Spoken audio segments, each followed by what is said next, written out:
পিতৃপরিচয়হীন, তার উপর আমাদের বাড়িতে 5 বছরের বেশি আশ্রিত, সে মেয়েকে আমি কোনোভাবে বিয়ে করতে পারবো না বাবা। তুমি কোনো রিক্সাওয়ালা বা চাকি পাতার সাথে বিয়ে দিয়ে দাও।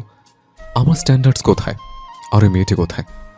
আমি ইউএসএতে গ্র্যাজুয়েট হয়েছি, আরও পড়াশোনা করেছে, তাও নামমাত্র। আমার সাথে ঠিক কোন দিক দিয়ে মেয়েটি যায়? কঠিন স্বরে কথাগুলো বলে ফোনটা রেখে দিল মাহবুব। মাহবুব সাহেব হতাশ হয়ে স্ত্রীর উদ্দেশ্যে বললেন, তোমার ছেলে আমার কথা রাখলো না। ও তো ওসইকে সেভাবে দেখেইনি। এত সুন্দর মেয়ে, তোমার ছেলে পড়ে আছে বৃত্তি পরিচয়হীন নিয়ে। আমি ওকে পড়াশোনা করাচ্ছি, বড় করছি, ওর পরিচয় হলাম আমি। তোমার ছেলেকে বলে দিও নেক্সট টাইম ওর সম্পর্কে যেন একটা বাজে কথা না বলে। নিজের কাছে রাখার জন্য আমি ওকে বিয়ে করতে বলেছি, যাতে ঘরের মেয়ে ঘরে থাকে। তার মানে এই নয় অস্যির জন্য কোনো ছেলে পাবো না। মাহবুব সাহেব চলে গেলেন। সুবর্ণা আফরোজ ছেলেকে কল দিলেন। মাহবুব রিসিভ করতেই বললেন, এইসব কেমন আচরণ মাহবুব? বাবার সাথে এভাবে কেউ কথা বলে? মাহবুব দীর্ঘশ্বাস ছাড়ল। আমি কি করবো মা? তার পছন্দের মেয়েকে দেশে এসে বিয়ে করে নেব? তুমি বিয়ে করবে কি করবে না সেটা তোমার ব্যাপার, কিন্তু তার মানে এই নয় ঐশী অযোগ্য। তোমার বাবা ও আমি মিলে ওকে বড় করেছি। 10 জনের মধ্যে বাছাই করলে আমাদের ঐশী প্রথমদের কাতারেই থাকবে পাত্রী হিসাবে। ওর জন্য পাত্রের অভাব হবে না। মাহবুব ক্ষিপ্ত হয়ে বলল, বেশ তো, দিয়ে দাও বিয়ে। আমি এখানে শুধু শুধু জ্বালাচ্ছ বলো তো? ওই আশ্রিত মেয়েটি তো তোমাদের সব, আমি তোমাদের কেউ হই না। তুমি আমাদের ভুল বুঝছো মাহবুব। ঐশীর দায়িত্ব আমাদের উপর, ওকে রক্ষা করা আমাদের কর্তব্য। তুমি তো জানোই মেয়েটাকে কোন অবস্থায় আমরা পেয়েছিলাম। ওর সুরক্ষার কথা ভেবে তোমার বাবা চাইছিলেন তোমার সাথে বিয়ে হলে ঐশী আমাদের চোখের সামনেই থাকবে। আমরা সব সময়ের মতো ঐশীকে রক্ষা করতে পারবো সবকিছু থেকে। আমি জানি না তোমরা ওকে কি অবস্থায় পেয়েছিলে। আমি শুধু জানি আমি তোমাদের পছন্দের মেয়েটাকে বিয়ে টিয়ে করতে পারবো না। এমন করলে কিন্তু আমি দেশে ফিরবো না মা। তোমাকে তো জোর করা হচ্ছে না। তোমার দেশ, তোমার বাড়ি, যখন ইচ্ছে চলে এসো, যাকে ইচ্ছে বিয়ে করো, কিন্তু কখনো ঐশী বা তোমার বাবার সামনে ঐশীকে হাট করে কথা বলো না। তুমি আমাদের সন্তান মাহবুব, আমরা সমাজসেবার সাথে যুক্ত। কেউ শুনলে কি বলবে বলো তো? মাহবুব লম্বা শ্বাস নিয়ে বলল, ঠিক আছে। ভার্সিটির আজ প্রথম ক্লাস ছিল। ঐশী বাসায় ফিরল দুপুর 2টার পর। মনও ঐশী একই প্রাইভেট ভার্সিটিতে ভর্তি হয়েছে, সেজন্য মাহবুব সাহেব কিছুটা নিশ্চিত থাকতে পারেন।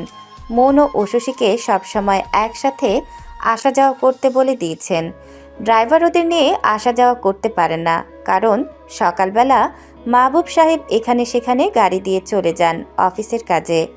ব্যাংকে জমা থাকা বাজেট দিয়ে গাড়ি কেনা গেলেও তিনি আপাতত সেটুকু খরচ করতে চান না। কোনো বিপদ আপদে কাজে আসার জন্যই তিনি সবসময় ব্যাংকে পর্যাপ্ত টাকা রেখে তবেই খরচ করেন, যাতে তার পরিবারকে কখনো কোনো সমস্যায় পড়লে অসহায়ের মতো তাকিয়ে থাকতে না হয়। অন্তত যতদিন তিনি বেঁচে আছেন ততদিন পরিবারের বটগাছ হিসেবেই থাকবেন। ঐশীর নামে তিনি একটু ব্যাংক অ্যাকাউন্ট খুলেছেন, পরিবারের সবার নামেই খোলা আছে। সেগুলোতেও তিনি কম কম করে টাকা জমিয়ে রাখেন। তার মাথায় সর্বক্ষণ পরিবারের চিন্তায় থাকে।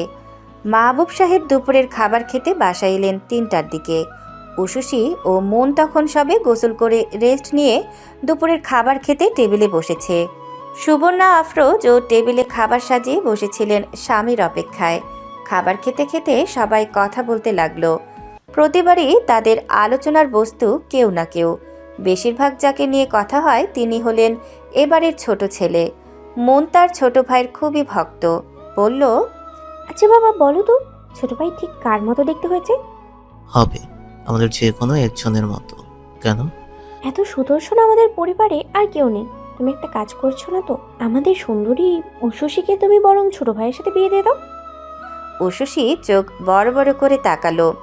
মাহমুদ সাহেব হেসে ফেললেন। তোমার ছোট ভাইয়ার সাথে বিয়ে দিলে সে আমার মেয়েকে খাওয়াবে কি? ছন্ন ছাড়া সে, একদিন এখানে একদিন সেখানে। ঐশীকে এমন কারো সাথে বিয়ে দেব যাতেও আমাদের চোখের সামনে থাকে সর্বদা। তাছাড়া তোমার ছোট ভাই তো সারাদিন ক্রিকেট নিয়ে পড়ে থাকে, তার সময় কই? এখন বিয়ের দিকে মন দেয়ার। আগে গ্রাজুয়েশন হোক, তারপর ওর জন্য মেয়ে খোঁজা যাবে। ঊশসী দীর্ঘশ্বাস ছাড়ল। আমি এত তাড়াতাড়ি বিয়ে করতে চাই না আঙ্কেল, পড়াশোনা শেষ করে কিছু একটা করতে চাই। মাহমুদ সাহেব বললেন, বেশ তো, করো। তবে ভালো পাত্র পেলে আমি তোমাকে মাঝে মধ্যে একটু ডিস্টার্ব করবো মা। বুঝই তো, বয়স হচ্ছে। বেঁচে থাকতে তোমার পর্যাপ্ত সুরক্ষার ব্যবস্থা করে যেতে চাই। খাওয়ার পর রুমে এলো দুজন।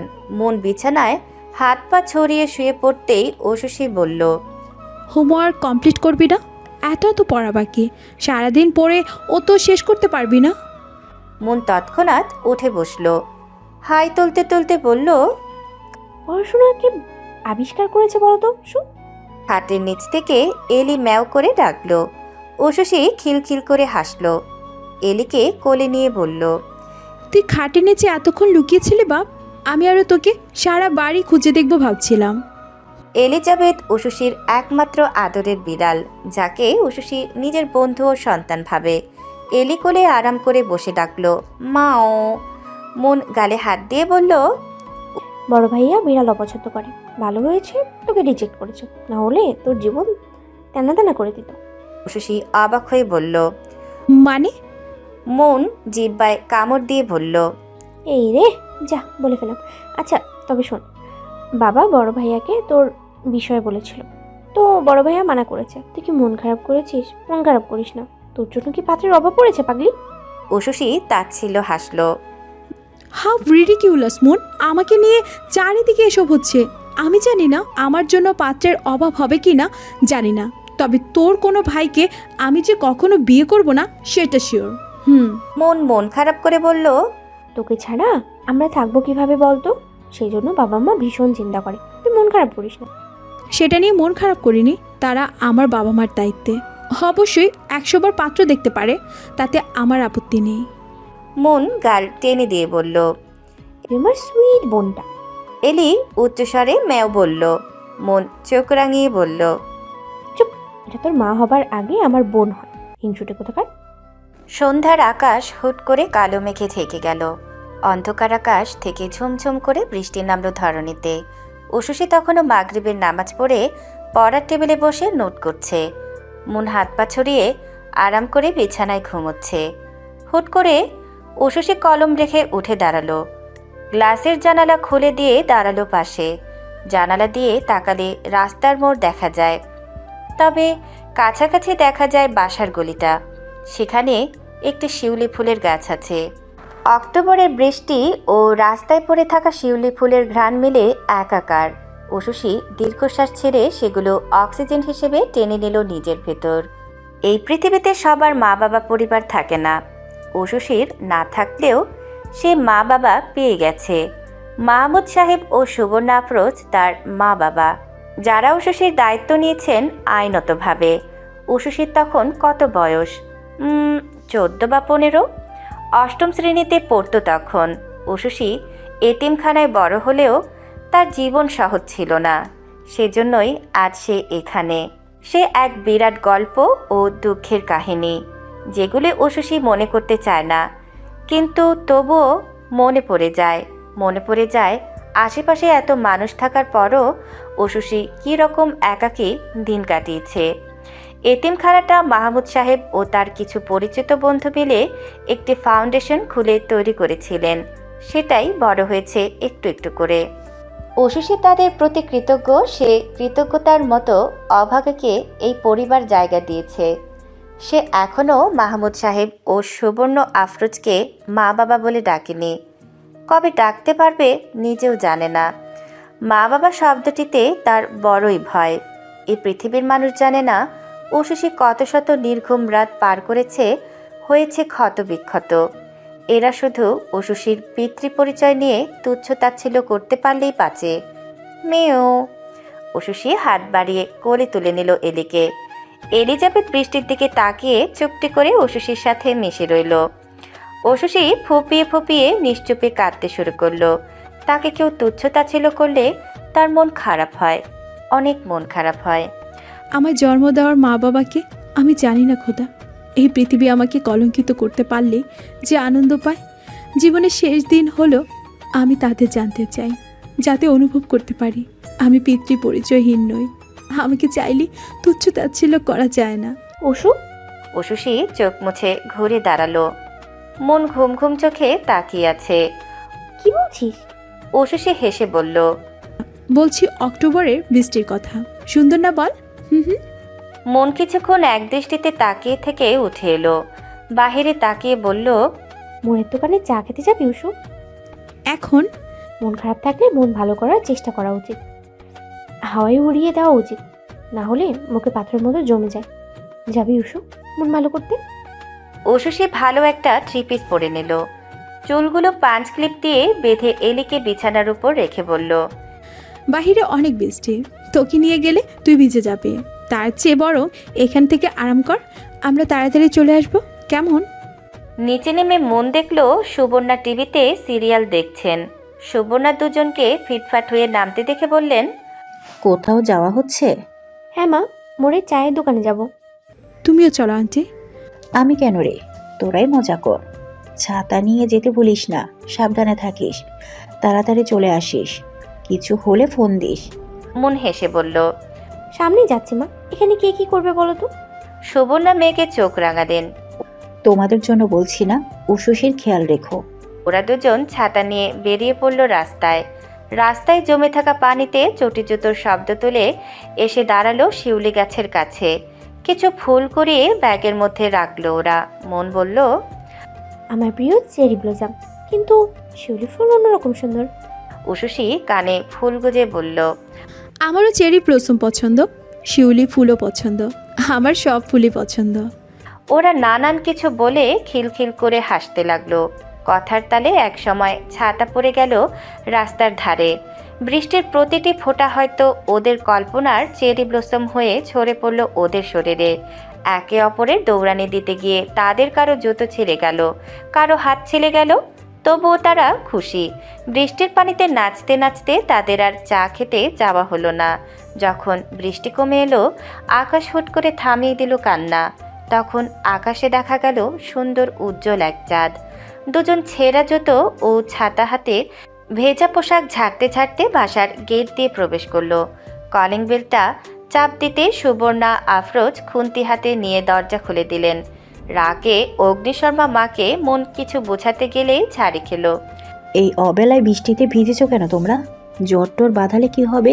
কালকে সকালে যদি দুজনকে ভার্সিটিতে যেতে বাহানা দিতে দেখি, তবে তোমাদের সারা জীবনের মতো বৃষ্টিতে ভেজা বন্ধ করব আমি। জলদি গিয়ে জামা পাল্টে আসো, যাও। মায়ের ধমকে দুজন দৌড়ে চলে এলো। জামা কাপড় পাল্টে ঢিলেঢালা প্লাজো ও টি শার্ট পরে চুল মুছে নিচে এসে সোফায় বসলো। সুবর্ণা আদা চা করে দুজনকে দিলেন। গরম গরম গলায় ঢালো। তোমরা আবার একটা কথাও শোনো না। দুজন বাধ্যমের মতো চাটা খেয়ে নিল। কলিং বেলটা বাজতেই লাফিয়ে লাফিয়ে তারা দরজার সামনে গেল। সুবর্ণা আফরোজ দরজা খুলে দিতেই মাহবুব সাহেব ফুলের তোড়া ও চকলেট চিপস হাতে ভেতরে এলেন। ফুলের তোড়া স্ত্রীকে দিতেই উশুশি ও মন হাততালি দিল। সুবর্ণা আফরোজ লজ্জা পেয়ে বললেন, তুমি যে কি করো না, বাচ্চারা আছে। মুখে একথা বললেও সুবর্ণা আফরোজ খুশি। মন নিজের চকলেট আদায় করে নিয়ে সোফার এক কোণে বসলো। উশুশির প্রিয় চিপস। মাহমুদ সাহেব বললেন, আপাতত একটার বেশি চিপস খাবে না মা, পেটে সমস্যা হতে পারে। মাহমুদ সাহেব চলে গেলেন ফ্রেশ হতে। মন ও উশুশি মাকে খাবার গরম করতে ও টেবিলে খাবার সাজিয়ে রাখতে সাহায্য করলো। তারপর তারা সবাই একসাথে বসে খেতে বসলো। রাতের খাবার। মাহমুদ সাহেব জিজ্ঞেস করলেন, তোমার ছোট পুত্র কি কোনো ফোন টোন করেছিল, নাকি মহারাজ ট্যুরে গিয়ে আমাদের ভুলে গেছে? সুবর্ণা স্বামীর খোঁচা দেওয়াতে মনে মনে হাসলেন। বিকেলের দিকে ফোন করেছিল, ট্যুর শেষ করে আগামীকাল চলে আসবে বলেছে। আর বড় পুত্র দেশে আসবে, নাকি বিদেশেই থেকে যাওয়ার ইচ্ছে তার? সে কিছু বলেনি, আর মন চাইলে হয়তো দেশে আসবে। মাহমুদ সাহেব বিড়বিড় করে বললেন। অপদার্থ। মন মিটিমিটি হেসে বলল, আমিও অশসী তোমার ভালো মেয়ে হব বাবা। সুবর্ণা বললেন, তোমার মেয়েরা এই অবেলায় বৃষ্টিতে ভিজে ঠান্ডা লাগিয়ে তোমার কাছে ভালো মেয়ে হবে। মন নাক মুখ কুচকে বলল। মা, মাহমুদ সাহেব বললেন, মাঝে মধ্যে অবেলায় বৃষ্টিতে ভেজার মধ্যে আনন্দ আছে। উপভোগ করো আমার মেয়েরা। মন ও শশী একে অপরের দিকে তাকিয়ে হাই ফাইভ করলো। এলি কবে সিঁড়ি দিয়ে নেমে এসে সুবর্ণ আফরোজের পাশের চেয়ারে জায়গা দখল করে নিয়েছে। তার আজকের রাতের খাবারে মাছ ও বাজার থেকে কেনা খাবার। সবার কথা শুনতে শুনতে সে নিজের উপস্থিতির জানান দিতে ডাকলো, মিয়াও। তুষারপাত শুরু হয়েছে। ওয়েস্টার্ন বারের গেটের পাশে দাঁড়িয়ে মাহবুব গাড়ির জন্য অপেক্ষা করছিল।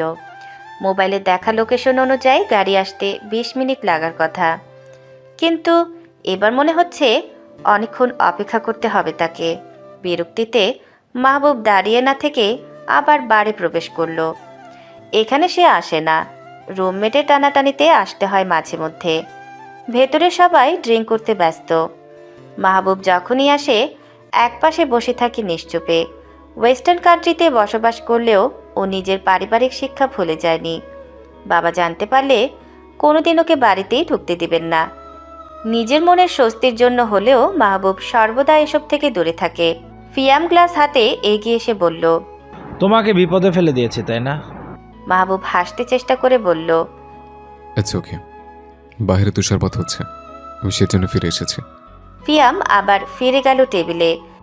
মাহবুব জুসের গ্লাস হাতে নিয়ে বসে রইল এক কোণে চুপচাপ। বারের ঝলমলে আলো, গানের ভাইবস তার মন নাড়তে পারছে না। পরিবারকে খুবই মিস করছে সে। বাবার সাথে রাগারাগি করার পর ঠিক করেছে আর কিছুদিন পর ফিরে যাবে। এখানে তার মাস্টার্স কমপ্লিট করার ইচ্ছে আছে। কিছুদিন দেশে কাটিয়ে ফিরে আসবে সে। ফিয়াম আবারও এলো তার দুজন সুন্দরী বান্ধবীর সাথে নিয়ে। হাই হ্যান্ডসাম, আমাদের সাথে এনজয় করো। ফিয়াম বলল। সে ড্রিঙ্ক করে না। দুজনে চলে যেতেই ফিয়াম বলল, চলো বাসায় ফিরি, তুষারপাত এতক্ষণ হয়তো বন্ধ হয়ে গেছে। মাহবুব আগে আগে বেরিয়ে এলো, যেন এটারই অপেক্ষা করছিল সে। বাহিরে তুষারপাত বন্ধ হয়েছে সবে। সে তার বুক করা গাড়ির লোকেশন চেক করলো ফোনে। কিছুটা দূরেই অবস্থান করছে, আসতে 5 মিনিটের মতো লাগবে। ফিয়াম তার সুন্দরী বান্ধবীদের বিদায় জানিয়ে এসে পাশে দাঁড়ালো। পুরোপুরি নেশা না হলেও ঠিকভাবে দাঁড়াতে পারছে না। মাহবুব এক হাতে ধরে বলল, তুমি ঠিক আছো? Yeah of course my mind my friend. গাড়িটা চলে আসতেই মাহবুব ফিয়ামকে নিয়ে বাসার উদ্দেশ্যে রওনা দিল। ফিয়ামকে নিয়ে বাসায় পৌঁছে যখন মাহবুব বিছানার শরীর এড়িয়ে দিল, তখন তার মনে পড়ল কতদিন সে মায়ের কোলে মাথা রাখে না। আজকাল মাহবুব প্রচুর ইমোশনাল হয়ে পড়ে। বিশেষ করে সকালে মা বাবার সাথে ওই ব্যবহার করার পর ওর গিল্টি ফিল হচ্ছে বেশি। আমার আরেকটা নরম করে বলা উচিত ছিল। মা বাবা নিশ্চয়ই হার্ট হয়েছে। মুখটা এভাবে করে রেখেছো কেন মাহবুব? Anything wrong? মাহবুব দীর্ঘশ্বাস ছাড়ল। তুমি ঘুমাওনি? নিজের বিছানা থেকে ফিয়াম লাফ দিয়ে চলে এলো মাহবুবের বিছানায়। ছোটখাটো খাটটি নড়ে উঠল। মাহবুব বলল, আরে কি করছো? তোমার মন খারাপ কেন মাহবুব? এমনি। তোমার কি জব চলে গেছে? চিন্তা করো না, আমার আঙ্কেলের সবাই তোমার জব হয়ে যাবে, আমি বলে দেব। মাহবুব হেসে বলল, এমন কিছু নয় ফিয়াম, আমার পার্ট টাইম জব ঠিকঠাকই আছে। তবে ও পরিবারের জন্য মন খারাপ? মাহবুব বালিশে মাথা রেখে দীর্ঘশ্বাস ছাড়ল। তুমি কি আজ না শোনা যাবে না? বসি না, তোমার মন খারাপ দেখে রুমটাও কেমন বিষণ্ণ হয়ে পড়েছে দেখো। তোমার কথা শুনে আমার হাসি পাচ্ছে না? আমার আসলে মন খারাপ। আমি কিছুদিনের মধ্যে হয়তো দেশে চলে যাব। ফিয়াম তৎক্ষণাৎ উঠে বসল। চলে যাবে কেন? আরে একেবারে না, 1 মাসের জন্য যাব। ফিরে এসে তো মাস্টার্স কমপ্লিট করতে হবে। তুমি তো সত্যিই তোমার পরিবারকে মিস করছো। ঠিক আছে, তুমি যেতে পারো। তুমি যাবে? আমি না, আমি কোথায় যাবো? আমার তো পরিবার নেই তোমার মতো। আমার সাথে বাংলাদেশে যাবে কিনা জিজ্ঞেস করেছে। ফিয়ামের উজ্জ্বল মুখটা আরও উজ্জ্বল হয়ে উঠল যেন। অবশ্যই যাব। ভোরের আলো কাচের জানালা দিয়ে এসে পড়ছে মেঝেতে। গতকাল বৃষ্টি হওয়ার কারণে সকালটা স্নিগ্ধ ও সুন্দর। এলি ঘুমিয়ে আছে বেডসাইডে থাকা সোফায়। সাদা তুলোর কাঁথা তার শরীরে দেওয়া। মাথাটা বের করে সে তাকিয়ে আছে জানালা দিয়ে। মাঝে মধ্যে শব্দ করে ডাকছে বিছানায় ঘুমিয়ে থাকা দুজনকে। টেবিলে থাকা অ্যালার্মটা সশব্দে বেজে উঠতেই উষসী লাফ দিয়ে উঠে বসলো। অ্যালার্ম বন্ধ করে মনকে টেনে হিচড়ে তুলে ওয়াশরুমে গিয়ে ফ্রেশ হয়ে এলো। তখনও মন বিছানায় বসে ঝিমাচ্ছে। উষসী চিরুনি হাতে নিয়ে বলল, জলদি কর, 8টা বেজে গেছে। মন হেলে দুলে ওয়াশরুমে চলে যেতেই দরজায় নক করলেন সুবর্ণ আফরোজ। ভেতরে এসে এলিকে খাবার দিয়ে বললেন, নাস্তা টেবিলে দেওয়া হয়েছে, জলদি এসে খেয়ে নাও দুজন। মন জুতাসহ ওয়াশরুম থেকে ভেতরে পা রাখতে যাচ্ছিল। সুবর্ণা থমকে উঠলেন। বাথরুমের জুতা নিয়ে ঘরে আসছো কেন? মন জুতা খুলে ফেলল তৎক্ষণাৎ। তাড়াহুড়োতে হয়ে গেছে মা, সরি। এত তাড়াহুড়ো করো না, 9:30টার মধ্যে ভার্সিটিতে পৌঁছাতে পারলেই তো হলো। তবে 8:30 বাজে। সুবর্ণা চলে যেতেই দুজন তৈরি হয়ে নিল। তারপর ব্যাগ নিয়ে চলে এলো নিচে। টেবিলে আজ মাহবুব সাহেব নেই। তিনি ভোরে হাঁটতে বের হন নিয়ম করে। সাথে থাকে মন ও উশুসী। গতকালের বৃষ্টির কারণে দুজন গভীর ঘুমে থাকার কারণে আজ হাঁটতে যায়নি। মাহমুদ সাহেব নাস্তা সেরে 8টার দিকে অফিসে চলে গেছেন।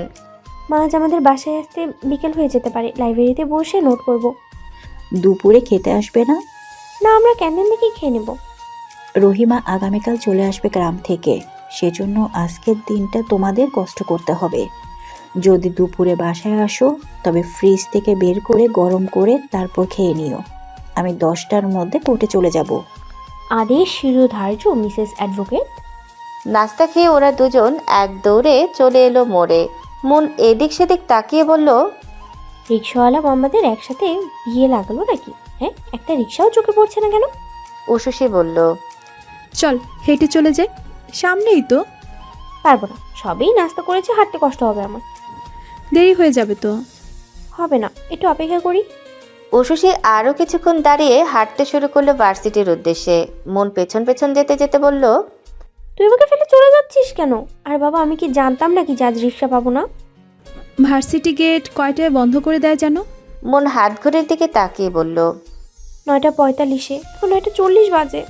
দুজন ব্যাগ বুকে জড়িয়ে একে অপরের দিকে তাকিয়ে ইশারা করে দৌড়াতে শুরু করলো। 45-এর আগে গেট ক্রস করে না যেতে পারলে পরে আর ঢুকতে দেবে না। দারোয়ান সবে দাঁড়িয়েছেন এসে গেটের পাশে, উদ্দেশ্য গেট বন্ধ করা।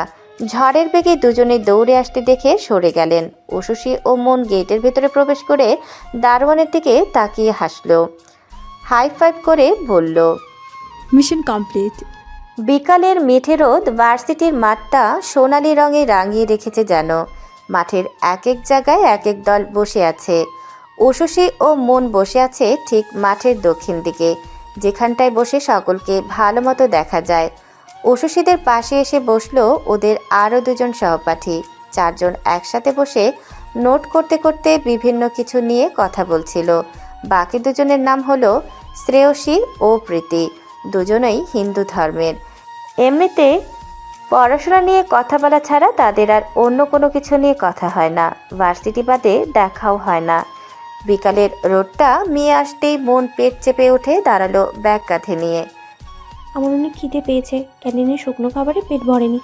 উষু, চল বাড়ি ফিরি, বাকিটা আমরা বাসায় গিয়ে কমপ্লিট করে নিতে পারবো। শ্রেয়সী নাকচ করে বলল, সেটা কিভাবে হয়? আমার এখনও তোমার খাতা থেকে বেশিরভাগই লেখা বাকি।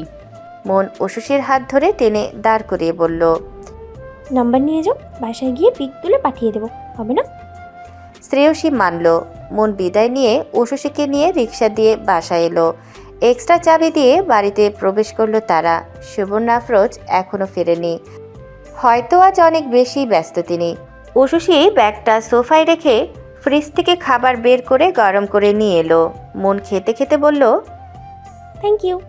তুই খেতে থাক, আমি এলিকে দেখে আসি। আচ্ছা। নিজের বিছানায় এলি নেই, খাবার পড়ে আছে আশেপাশে ছড়িয়ে। উশুসী ডাকলো, এলিজাবেথ। এলিজাবেথ রুমে রাখা ডাস্টবিনের মধ্য থেকে উকি দিয়ে ডাকলো, মিউ। উশুসী কোমরে হাত রেখে বলল, ডাস্টবিনে কি করছিস তুই? ওখানে তো কাগজ ছাড়া আর কিচ্ছু নেই। এলিজাবেথ বেরিয়ে এলো। উশুসী কোলে নিয়ে বলল, একা বাসায় তোর ভয় লাগছিল বুঝি? ঠিক আছে বাবা, সরি। এরপর থেকে বাসায় কেউ না থাকলে তোকে সাথে করে নিয়ে যাব, কেমন? এলিজাবেথকে নিচে নিয়ে এলো সে, খাবার দিয়ে বসিয়ে দিল চেয়ারে। তারপর নিজে মনের সাথে খেতে খেতে টিভি দেখতে বসলো। তখনই তার খেয়াল হলো বাসায় এসে ফ্রেশ হওয়া হয়নি এখনো। ভাবতেই নাক মুখ কুঁচকে গেল। ইস, তোর সাথে থেকে থেকে আমিও তোর মতো হয়ে যাচ্ছি। মন ঠোঁট বাঁকালো। হয়ে যা, আমরা যে বোন না সেটা সহজেই কেউ বুঝতে পারবে না। উশুসী খাওয়া থামিয়ে দিল। মন পানি খেয়ে বলল, আরে গাধা, আমি কথাটা ওইভাবে বলিনি।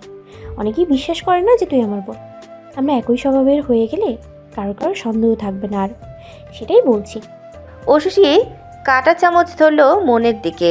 মন আমতামতা করে বলল, আচ্ছা ঠিক আছে বাবা, সরি, আমার ভুল হয়ে গেছে। এবার কি তুই আমার মারবি নাকি? উশুশি মনোযোগ দিয়ে খেতে শুরু করলো। আবার মন পাশ ঘেঁষে বসলো। তোর সাথে আমার রক্তের সম্পর্ক নেই ঠিক, তবে আত্মীয় সম্পর্ক আছে। আমি একটু বেশি কথা বলে ফেলি, মাঝে মধ্যে মুখ দিয়ে যা ইচ্ছে তাই বের করে যায়। তুই তো জানিসই আমায়, তবে কেন মন খারাপ করিস? উশুশি ঠেলে দূরে সরে বসলো। ঘেঁষাঘেঁষি করবি না? মন ঠোঁট ফুলিয়ে তাকিয়ে রইল। মা জানতে পারলে তার কপালে দুঃখ আছে। আমার হাত খরচের অর্ধেক টাকা তোকে দিয়ে দেবো, ঠিক আছে? কেন? আর ভাই, এভাবে হাত খরচের টাকা তো আপন বোনকেই কেউ দেয় না। তুই আমার কাছে ইম্পর্টেন্ট, সেই জন্য তোকে দেবো। আমি তোর ভাই? মনের মনে হলো তার মাথার উপর দিয়ে কাক উড়ে যাচ্ছে ডাকতে ডাকতে। গলা পরিষ্কার করে কেশে বলল, মাকে বলিস না ওসব, তোকে এই মাসে পুরো হাত খরচটা দিয়ে দেবো। শুধু ভার্সিটিতে ক্যান্টিনে খাওয়ার সময় একটু ভাগ দিস, তাহলেই হবে। উশুশি রাগ করার বদলে হেসে ফেলল। তোর হাত খরচ তোর কাছেই রাখ, আমার লাগবে না। আর মা কিছু জানবে না। সত্যি? হুম। মন আবার গা ঘেঁষে বসলো। তবে তোকে আমি এই জন্যই ট্রিট দেবো, পাক্কা। উশুশি বিরক্ত নিয়ে বসলো। ঠিক আছে। দুজন খেয়ে দিয়ে ড্রয়িং রুমে বসে টিভি দেখতে দেখতে ঘুমিয়ে পড়েছিল। কলিং বেলটা বাজতেই উশুশি জেগে গেল। এলি দরজার কাছে দাঁড়িয়ে আছে। উশুশি হেলে দুলে দরজাটা খুলে দিতেই এক লাফে সুবর্ণ আফরোজের কোলে উঠে গেল। আরে আসতে এলি, ব্যথা পাবি তো। সুবর্ণ আফরোজের হাত থেকে উশুশি ব্যাগ ও কোট নিল।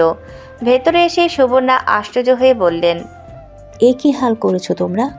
উশুশি চারিদিকে তাকিয়ে হাসার চেষ্টা করে বলল, আমি নই আন্টি, মন করেছে এসব। সুবর্ণ আফরোজ কাঁধে ঠাস করে মারতেই মন ফট করে চোখ মেলল। মা, 5 মিনিটের মধ্যে দুজন ঘরটা পরিষ্কার করবে। আমি ফ্রেশ হয়ে এসে যেন সব তকতকে ঝকঝকে দেখি।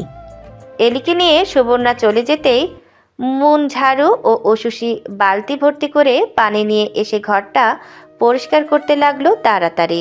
ঘরটা তুই ময়লা করেছিস, নোংরা কোথাকার। মন ঝাড়ু দিতে দিতে নাক ফুলিয়ে বলল। আমি তো একা করিনি, তুইও সাথে ছিলি। উশুশি বালতি থেকে পানির ছিটা দিয়ে বলল, তুই এসব করেছিস, আমি না। আমি কে প্লেট ধুয়ে রান্নাঘরে রেখে দিয়েছিলাম। মন ঝাড়ু দিয়ে বাড়ি দিয়ে বলল। আমার শরীরে নোংরা পানি দিচ্ছিস কেন? উশুশি পুরো বালতির পানি মনের মাথায় ঢেলে দিল। তুই আমার শরীরে ঝাড়ু লাগিয়েছিস কেন? মন রাগে ঝাড়ু ফেলে দিয়ে উশুশির চুল টেনে ধরল। উশুশি চিৎকার করে নিজেও ধরল মনের চুল। নোংরা পানি ভর্তি মেঝেতে দুজন ধপাস করে পড়ে মারামারি করতে লাগলো। সুবর্ণা আফরোজ ফ্রেশ হয়ে বেরিয়ে এসে এসব দেখে হতভম্ব হয়ে চিৎকার করে উঠলেন। কি করছো তোমরা? মায়ের চিৎকারে তারা একটু থামলো, তারপর আবার শুরু করলো। সুবর্ণা এগিয়ে এসে দুজনকে ছাড়িয়ে নিলেন। কি করছো এসব? তোমরা কি নার্সারিতে পড়ো? এত বড় হয়ে এসব করে বেড়াচ্ছ? ছি। মন কেঁদে কেটে বলল। ও আচ্ছা, আমার উপরে নোংরা পানি ফেলেছে মা, সব দোষ ওর। উশুশি ফুপিয়ে উঠল। সুবর্ণা জিজ্ঞেস করলেন, তুমি বোনের উপর নোংরা পানি ফেলেছো আগে, উশুশি? উশুশি মাথা নাড়িয়ে হ্যাঁ বলল। আগে ও আমাকে ঝাড়ু দিয়ে বাড়ি দিয়েছে আন্টিমা। তুই আগে আমাকে পানি ছিটি দিয়েছিলি। সুবর্ণা দুহাত দিয়ে দুজনকে দুদিকে ধরে রেখেছেন।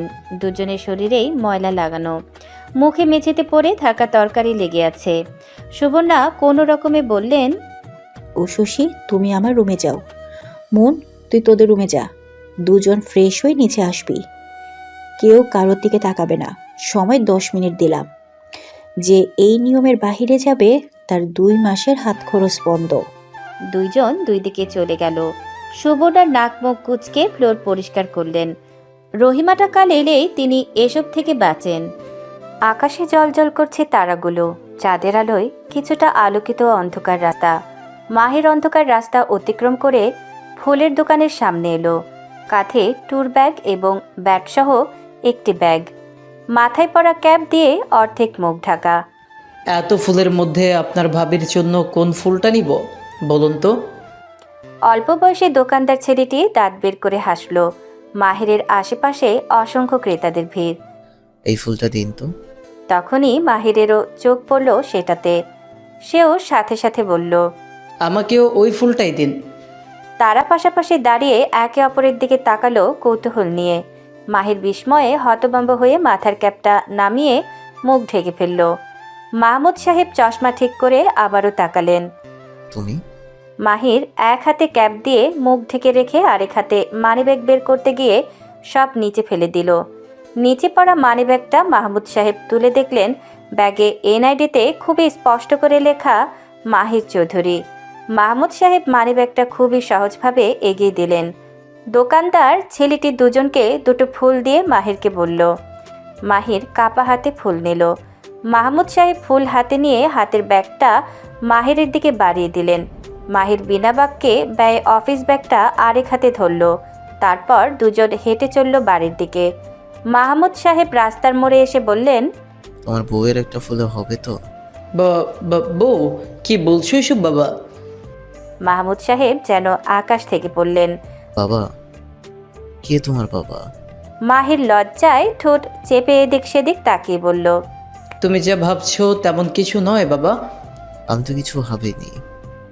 মাহির অফিস ব্যাগটা মাহমুদ সাহেবের হাতে ধরিয়ে দিয়ে এক দৌড়ে চলে গেল। মাহমুদ সাহেব বাসায় পৌঁছে স্ত্রীকে ফুলটা দিয়ে বললেন, এক ছোকরা একই ফুল কিনলো তার স্ত্রীকে দেওয়ার জন্য, বুঝলে সুবর্ণা? সুবর্ণা আফরোজ ঠান্ডা পানি নিয়ে এসে সোফায় বসলেন। তাই নাকি? নিশ্চয়ই স্ত্রীকে অনেক ভালোবাসে। ছেলেটি দেখতে আমাদের মাহিরের মতো। কি যে বলো না, মাহির কবে বিয়ে করলো আবার? ও তো ট্যুরে গেছে, আজ এত করে বাসায় ফেরার কথা।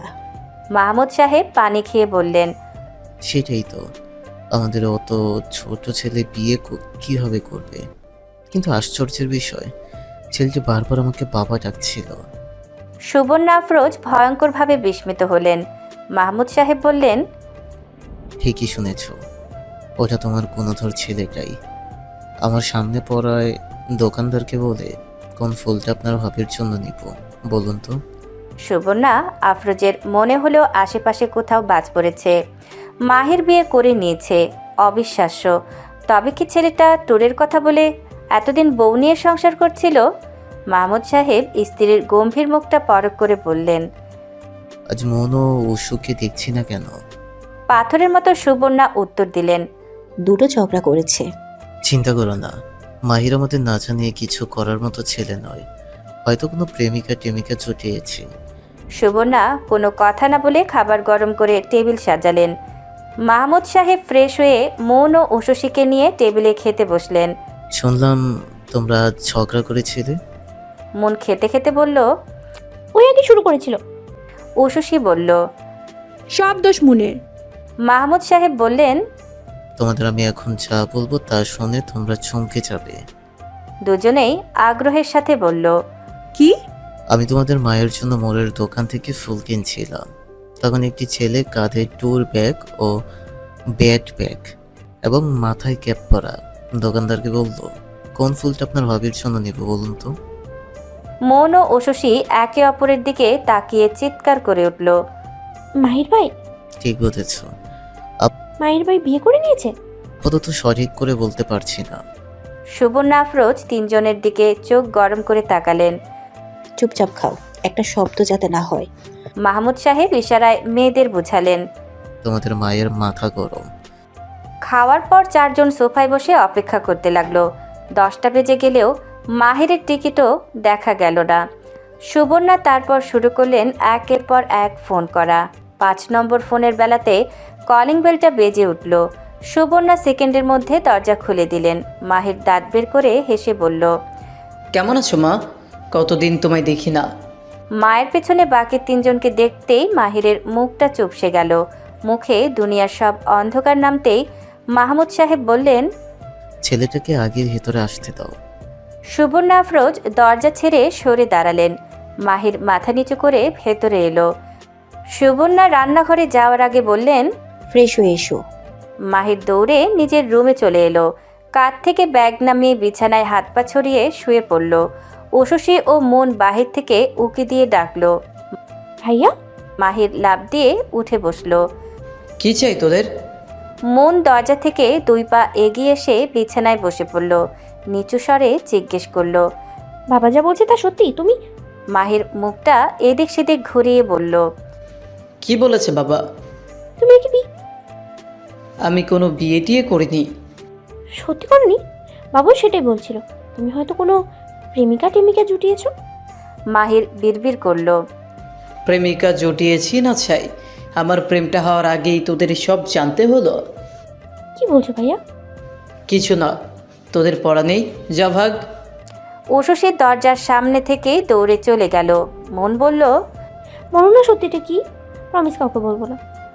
মাহির গায়ের টি শার্ট খুলে মনের মুখে ছুঁড়ে মেরে ওয়াশরুমে চলে গেল। মন ইয়াক ইয়াক করে রুম থেকে বেরিয়ে নিচে নামলো। উষসী ইতিমধ্যে বাবাকে নিয়ে গসিপ করছে। মন গিয়ে দুজনের মাঝখানে বসে পড়ল। ভাইয়ার হয়তো কোনো প্রেমিকাই জুটেনি বাবা, ব্যাপারটা অন্যরকম। সুবর্ণা টেবিলে খাবার ঢেকে রেখে টিভি ছেড়ে বসেছিলেন। ভলিউম কমালেন যাতে মনের কথা শুনতে পারেন। মন একেবারে মাহমুদ সাহেবের কানের কাছে গিয়ে বলল, ভাইয়া হয়তো কাউকে একতরফা পছন্দ করে, তাকে পটানোর জন্যই ফুল কিনেছিল। আমি আর বিড়বিড় করে বলা কথাগুলো শুনেই এটা বুঝেছি। সুবর্ণা রিমোট ছুঁড়ে মারলেন। কি বলছিস? জোরে বল না। মাহির টাওয়াল দিয়ে চুল মুছতে মুছতে নিচে নামলো। পেটে ইঁদুর দৌড়াচ্ছে বলে গিয়ে বসলো টেবিলে। খেতে খেতে বলল, মন যেটা বলেছে সেটাই ট্রু। আমার কোনো বউ বা প্রেমিকা নেই। মাহমুদ সাহেব ছেলের লাল মুখ দেখে আর কিছু বললেন না। স্ত্রীকে ইশারায় বারণ করলেন আর কিছু জিজ্ঞেস না করতে। সুবর্ণা রুমে যাওয়ার আগে বললেন, খেয়ে এগুলো গুছিয়ে তারপর ঘুমাতে যাস। মাহির মাথা নাড়ল। সবাই যার যার ঘরে চলে যেতেই রিল্যাক্সে বসে খেতে লাগলো। এতক্ষণ সে লজ্জায় দম বন্ধ করে রেখেছিল যেন। বিছানায় দুপাশে দুজন শুয়ে আছে। বাহিরে বৃষ্টি শুরু হয়েছে কিছুক্ষণ হলো। জানালা দিয়ে আসা বাতাসে শরীরে কাঁপন ধরতেই দুজন কাঁথা দিয়ে টানাটানি শুরু করলো। আমি আগে কাঁধে ধরেছি। উষসী নিজের উপর ভালো মতো কাঁথা দিয়ে বলল, আলমারিতে কাঁথার অভাব নেই, বের করে ব্যবহার কর, নয়তো এটা টানাটানি করা বন্ধ কর। মন নাক ফুলিয়ে কাঁথা দিয়ে ভালো মতো শরীর থেকে ঘুমিয়ে পড়ল। উষসী কিছুক্ষণ পর উঠে বসে ওর শরীর ভালো করে ঠেকে দিল। তারপর জানলা বন্ধ করে এসে পানি খেয়ে ঘুমিয়ে পড়ল। মাহির রিসেন্টলি একজনের প্রেমে উষ্টা খেয়ে পড়েছে। মেয়েটি তার খেলার মাঠের ঠিক পাশের হসপিটালে নার্সিং নিয়ে পড়ছে। ট্যুর থেকে ফিরে মাহির ভেবেছিল ফুল কিনে কাউকে দিয়ে পাঠিয়ে মেয়েটিকে দিবে। এর আগেও সে নানা কিছু পাঠিয়েছে, কিন্তু মেয়েটি কিছুই গ্রহণ করেনি। বরাবরের মতো এবারও সে ফুল গ্রহণ করেনি ভালো কথা।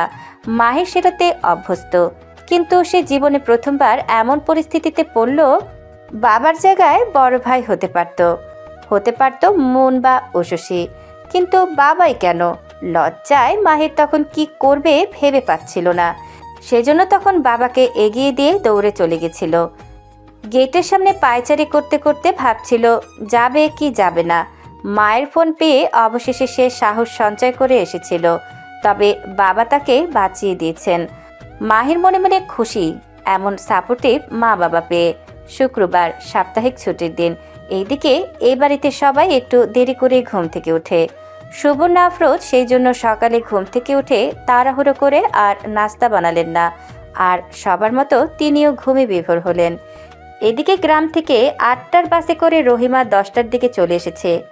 একের পর এক কলিং বেল বাজিয়ে এসে কারো কোনো সাড়া পাচ্ছে না। শুক্রবার হওয়ার কারণে এমনটা হচ্ছে রহিমা জানে। এবারের সবাই শুক্রবার দেরিতে ঘুম থেকে ওঠে, সেই জন্য সে একদম কলিং বেলটা বাজাতেই থাকলো। সাথে মোটা গলায় ডাকতে লাগলো সুবর্ণা আফরোজকে, খালাম্মা, ও খালাম্মা। মাহির হাই তুলতে তুলতে সিঁড়ি দিয়ে নামলো।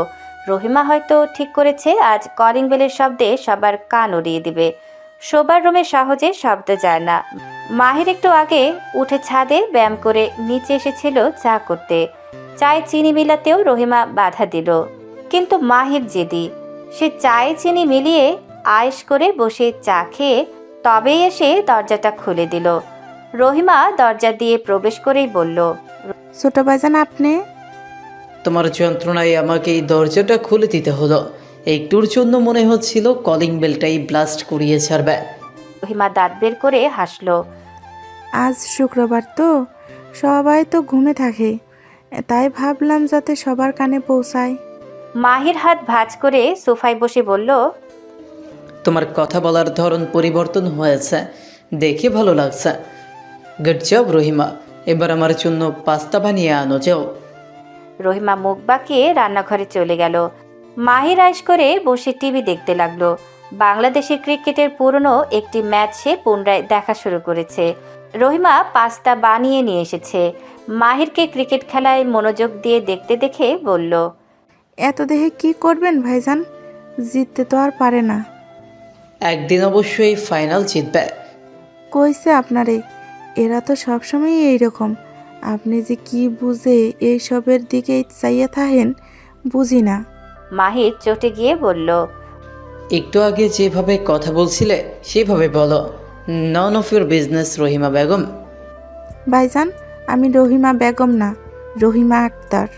মাহির দাঁতে দাঁত চেপে বলল, পাস্তায় নেক্সট টাইম থেকে লবণ কম দিবেন রহিমা আক্তার। রহিমা গুনগুন করতে করতে আবার রান্নাঘরে চলে গেল।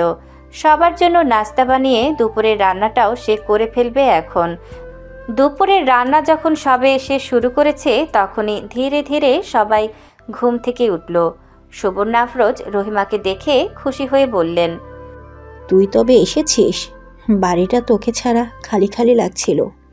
খালাম্মা একটু রাগী, তবে মানুষ ভালো। রহিমার তাকে বিশেষ পছন্দ। সে কপালের চুল পেছনে ঠেলে বলল, আমি আপনাদের মিস করছি খালাম্মা। মাহমুদ সাহেবও মাহির মসজিদে গেল নামাজ পড়তে। উশুসিও মন নামাজ পড়ে একসাথে রহিমার রুমে হাজির।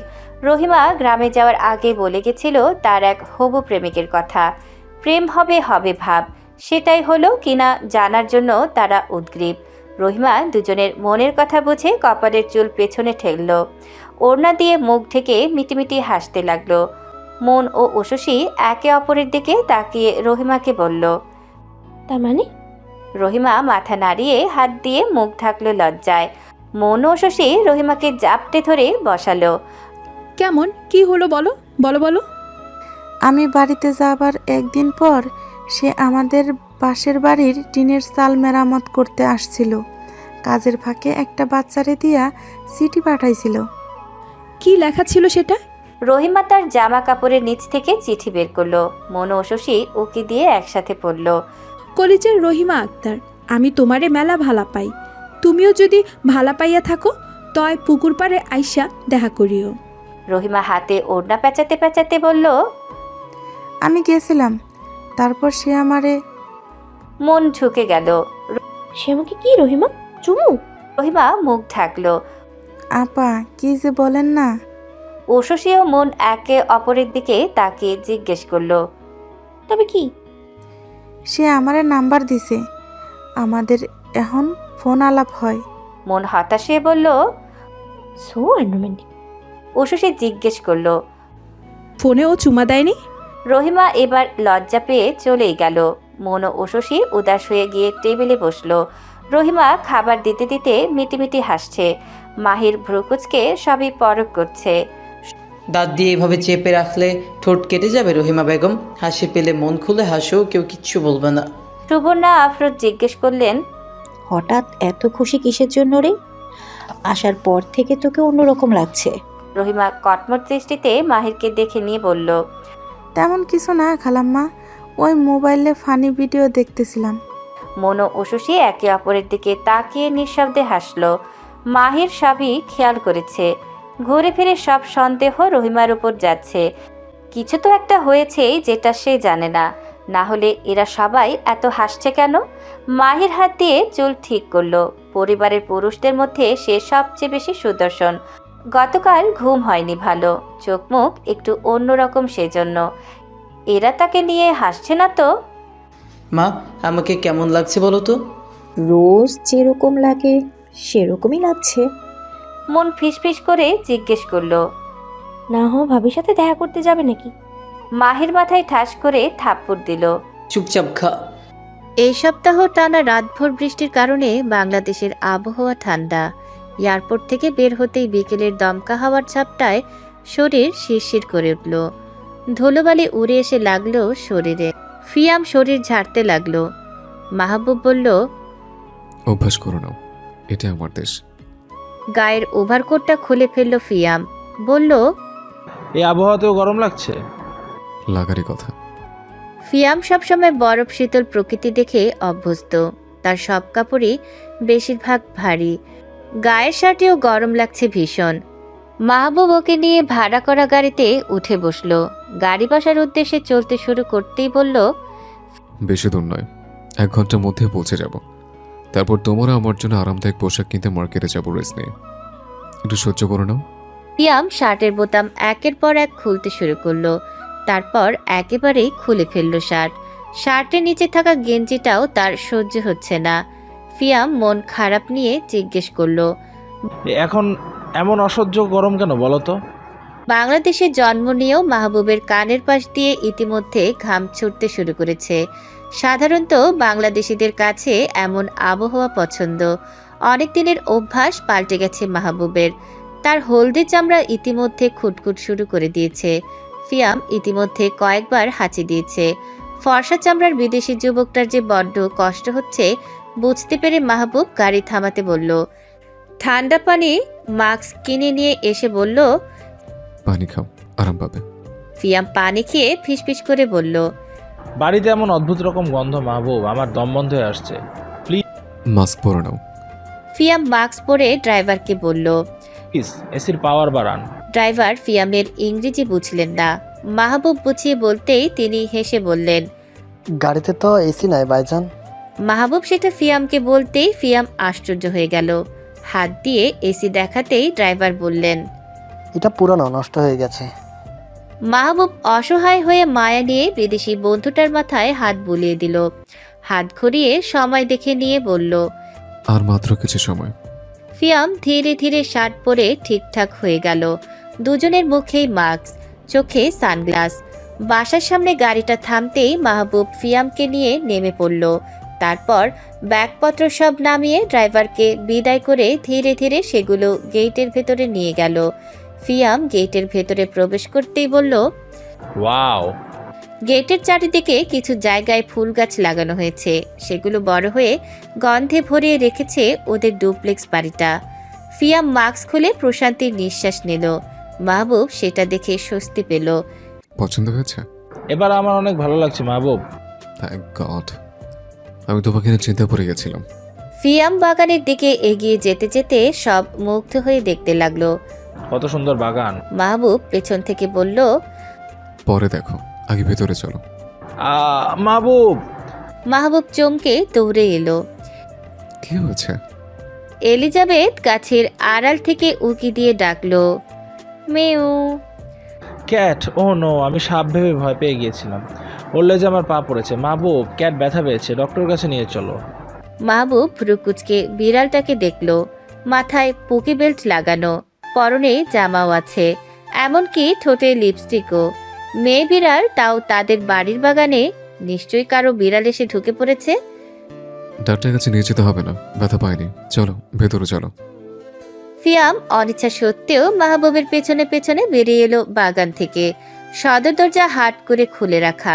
মাহবুব কাউকে কিছু না জানিয়েই হুট করে এসে শুধু আশ্চর্যই হচ্ছে। সবকিছু কেমন যেন অপরিচিত, অদেখা, কেমন যেন নতুন নতুন ভাব। যে বাড়িতে সে জন্ম নিয়েছে, যেখানে কাটিয়েছে ছোটবেলা, যৌবনের শুরু, সেখানটায় পা রেখে কেমন বুক থমকে যাচ্ছে।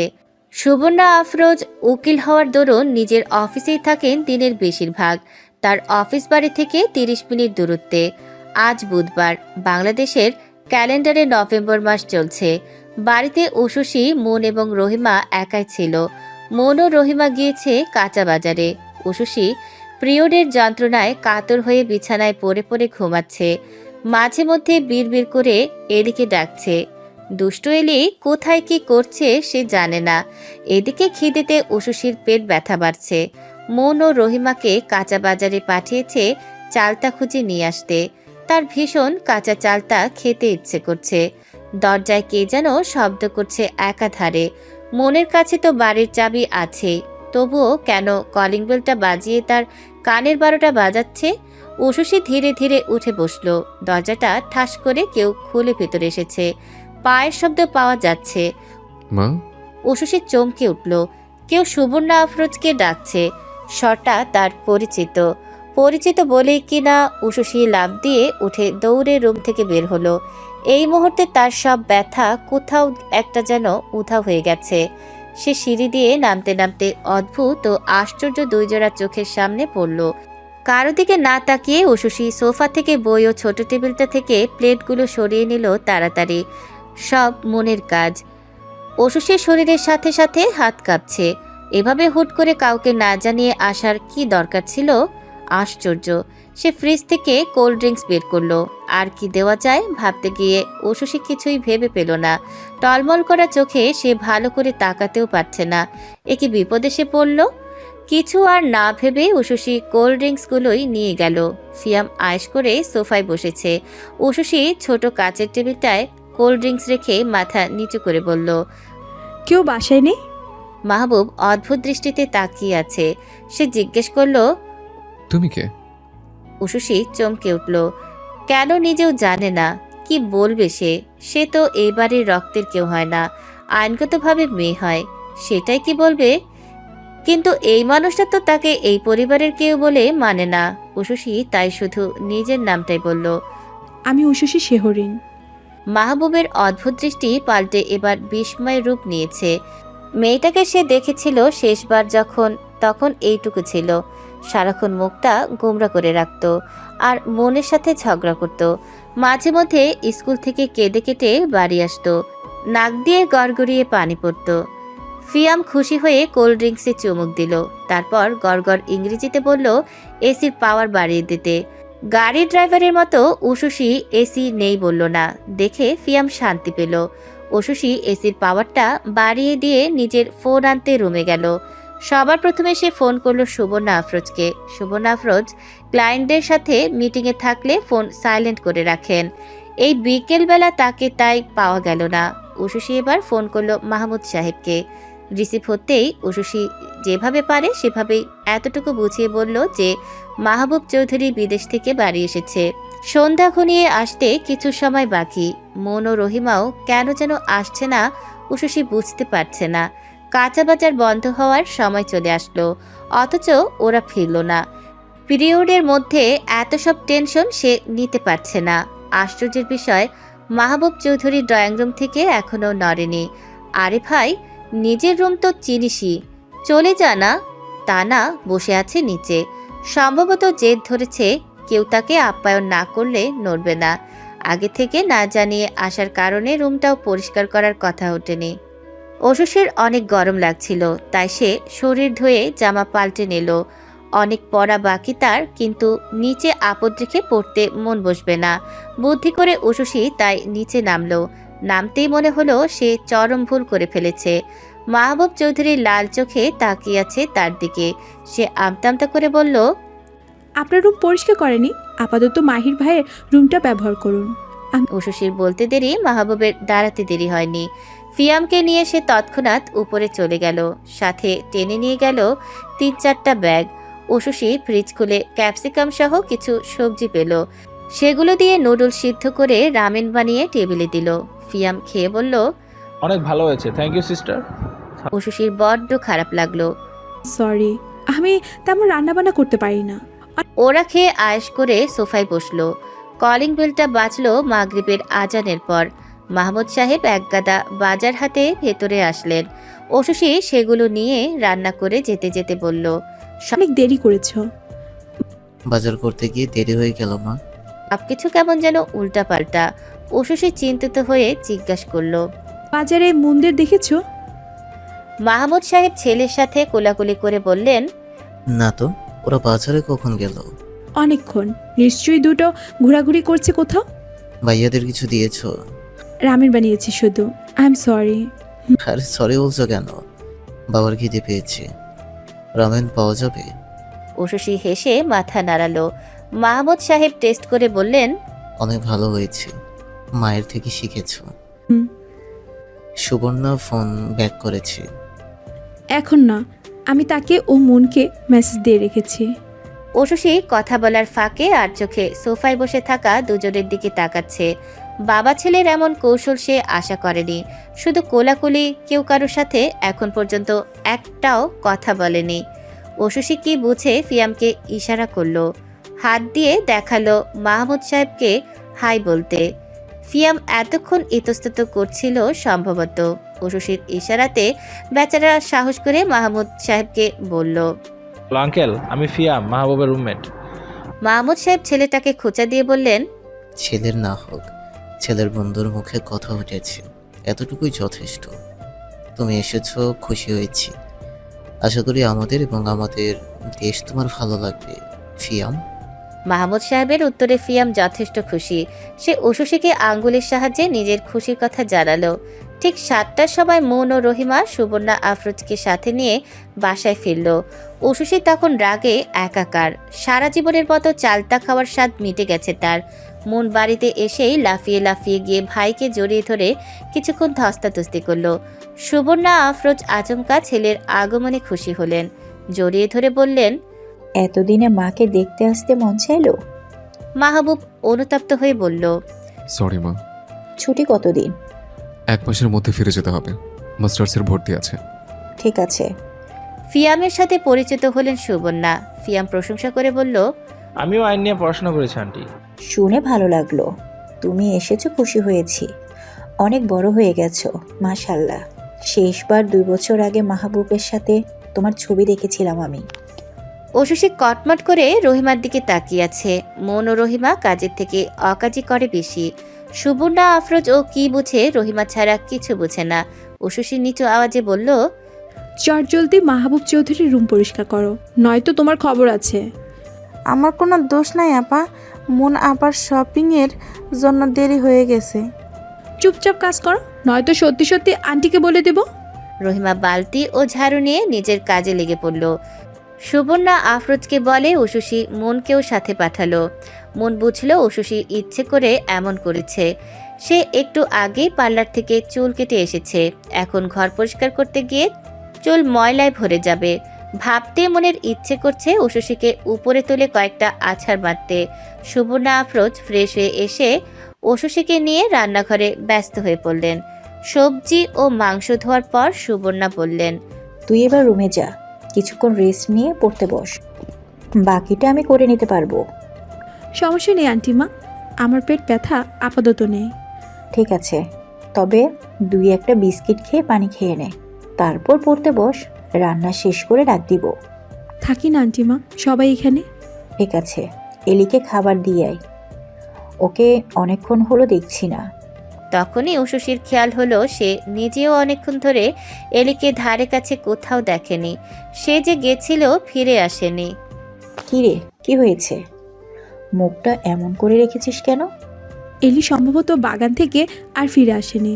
আমি ওদিকে খেয়াল করিনি, আমার মনেই ছিল না যে ও ফিরে আসেনি। সুবর্ণা আফরোজের বুক ধক করে উঠল। এলিজাবেথ তাদের পরিবারের একজন আদরের সদস্য। এতক্ষণ তিনি নিজেও এলিজাবেথকে ভুলে বসেছিলেন। ওশসী প্রায় কেঁদে ফেলেছে। সুবর্ণা এখন রান্নাঘর থেকে বেরোলে রান্না শেষ করতে করতে রাত হয়ে যাবে অনেক। তাই তিনি ড্রয়িং রুমে বসে থাকা 3 জন পুরুষদের বললেন, তোমাদের মধ্যে কেউ উশসীর সাথে একটু বাগানে যাও তো, এলিজাবেথ বাগানে রয়ে গেছে। মাহবুব সাহেব তৎক্ষণাৎ উঠে দাঁড়ালেন। সেজন্যই ওকে অনেকক্ষণ হলো দেখিনি। ওশসী কাঁদো কাঁদো হয়ে বলল, সরি। কেঁদো না, চলো খুঁজে দেখি, বাগানেই আছে। আমাদের এলি ভালো মেয়ে, একা কোথাও যায় না। ফিয়াম বলল, আমি যাবো আঙ্কেল, কাউকে খুঁজে বের করা ইন্টারেস্টিং কাজ। মাহবুব, তুমিও চলো। মাহবুব এতক্ষণ সবার কথা শুনছিল। জিজ্ঞেস করলো, এই বাড়িতে আরো একটি মেয়ে আছে, সে তখন বাড়িতে নেই, সেটা তোমাদের এখন মনে পড়ছে? মাহমুদ সাহেব দরজা দিয়ে বেরিয়ে যেতে যেতে বললেন। খেয়াল হয়নি ও যে বাড়িতে নেই। মাহবুব ফোনের ফ্ল্যাশ লাইট অন করে মাহমুদ সাহেবের পেছনে ছুটল। এতটা দায়িত্ব জ্ঞানহীন হওয়া উচিত নয় বাবা। এই মেয়ে, তুমি তো নাম ধরে ধরে সবাইকে ফোন করে আমার আসার খবর দিয়েছ, এলিজাবেথকে দিলে না কেন? ওকে তো তুমি ফোনই করনি। এক বাড়িতে থাকো, অথচ একবার তার খোঁজ নেওয়ার কথা মাথায় আসেনি। ওশসী মাহমুদ সাহেবের পেছন থেকে ধরে ভ্যা ভ্যা করে কেঁদে ফেলল। মাহমুদ সাহেব ছেলেকে ধমকালেন, পশুশীকে বকবে না, বেচারি অসুস্থতার মধ্যে কত দিকে খেয়াল রাখবে। চিন্তা করো না, এলিকে আমরা পেয়ে যাব। মাহবুব বাংলাদেশে এসেই নতুন সিম কার্ড কিনেছে, বলল। এলিজাবেথের নাম্বারটা দাও। মাহমুদ সাহেব আশ্চর্য হয়ে ছেলেকে বললেন, এলিজাবেথ মোবাইলে ভিডিও দেখা ছাড়া আর কিছু করতে পারে না। কি ছোট বাচ্চা? মাহমুদ সাহেব ও ওশুশী একে অপরের দিকে তাকিয়ে মাহবুবকে বললেন, ও আমাদের পরিবারের সবচেয়ে ছোট সদস্য। এলিজাবেথ উশসের পোষা বিড়াল। মাহবুব অদ্ভুতভাবে ওশুশীর দিকে তাকিয়ে রইল। এমন আহামক সে কোনো দিনও হয়নি। মাহমুদ সাহেব চিৎকার করে বললেন, এলিকে পেয়ে গেছি। ওশুশী এগিয়ে গিয়ে কোলে তুলে নিল। এলির জামা কাদামাটিতে ভরে গেছে। লাইটের আলোয় সে ওশুশীকে দেখেই করুণ স্বরে ডাকল, ম্যাও। এলি, তুই একা বাগানে কি করছিলি? ওকে সুস্থ দেখাচ্ছে, আগে এখান থেকে চলো। ফিয়াম আর চোখে মাহবুবের দিকে তাকিয়ে ইশারা করলো। মাহবুব জিজ্ঞাসা করলো। কি? ফিয়াম ফিসফিস করে বলল, এলিজাবেথকে তুমি ভুল করে পায়ে ব্যথা দিয়েছিলাম। মাহবুব পায়ের উপর পা তুলে সোফায় বসে নাকের পানি চোখের পানি এক করতে থাকা ওশুশীকে দেখছে। এলিজাবেথ পায়ে ব্যথা পেয়েছে, সেটার কারণে তার মাও রান্নাবান্না বন্ধ করে বসে আছেন।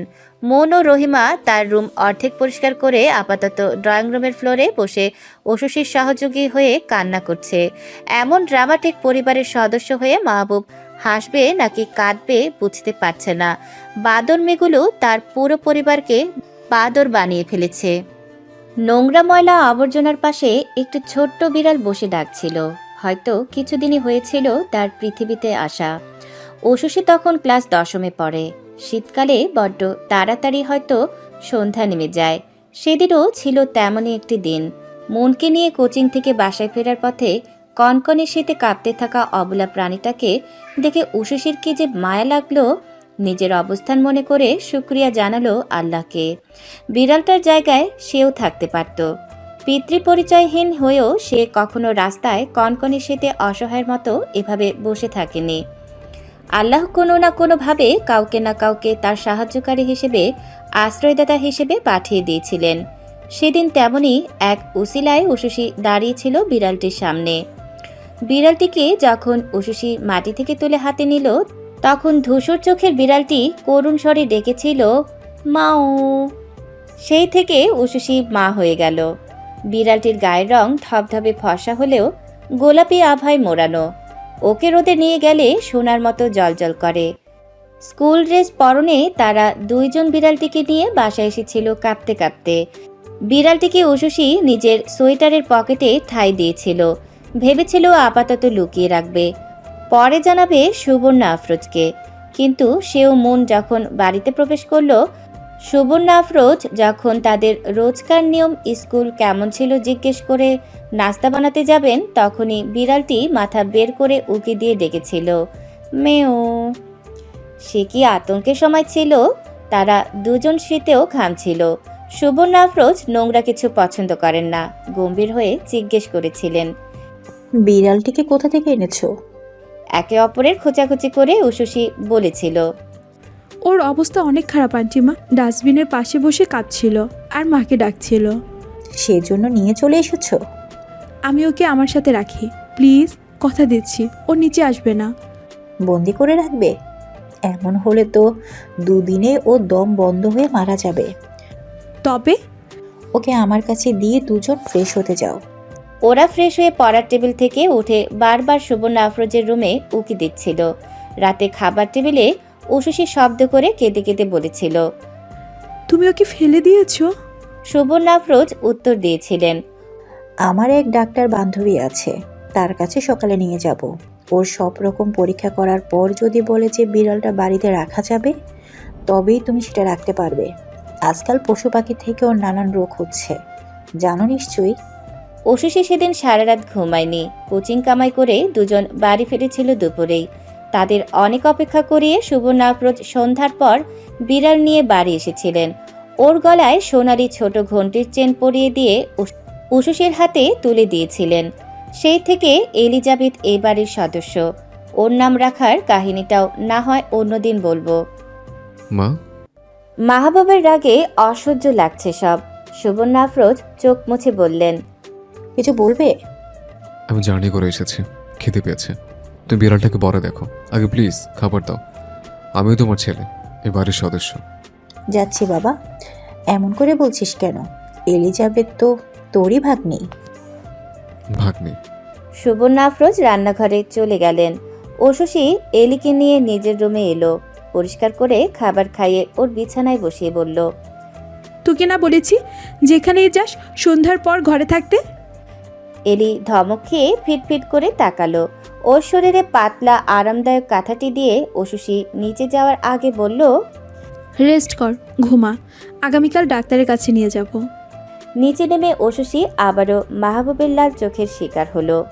ফিয়াম হাত দিয়ে ইশারা করে ডাকলো, তোমার বিড়ালটি অনেক কিউট। থ্যাঙ্কস। ওর বয়ফ্রেন্ডের নাম কি, কোথায় থাকে? ঐশী চোখ বড় বড় করে তাকালো। মাহবুব ঠাস করে ফিয়ামের কাঁধে মেরে বলল। চুপচাপ বসে থাকো। ফিয়াম পাত্তা না দিয়ে বলল, আমার এক কাজিনের বিড়াল আছে, ওর নাম স্লোভেনিয়া। ও একটা প্লে গার্ল, অনেক বয়ফ্রেন্ড ওর। এ পর্যন্ত 5টা বাচ্চা জন্ম দিয়েছে।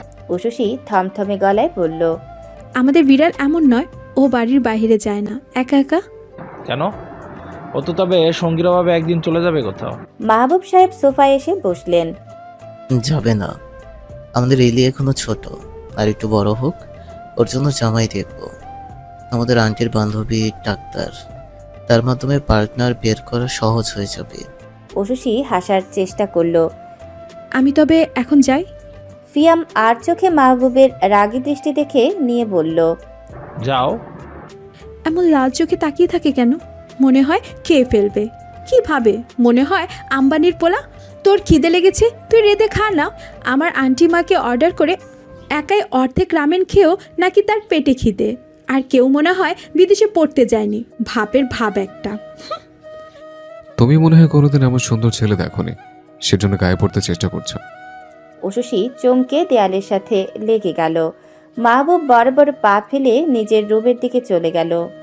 এই ব্যাটা কখন উপরে এলো? নিজেকে ভাবেটা কি? সুন্দর না ছাই? মন দরজার পেছন থেকে বেরিয়ে এলো।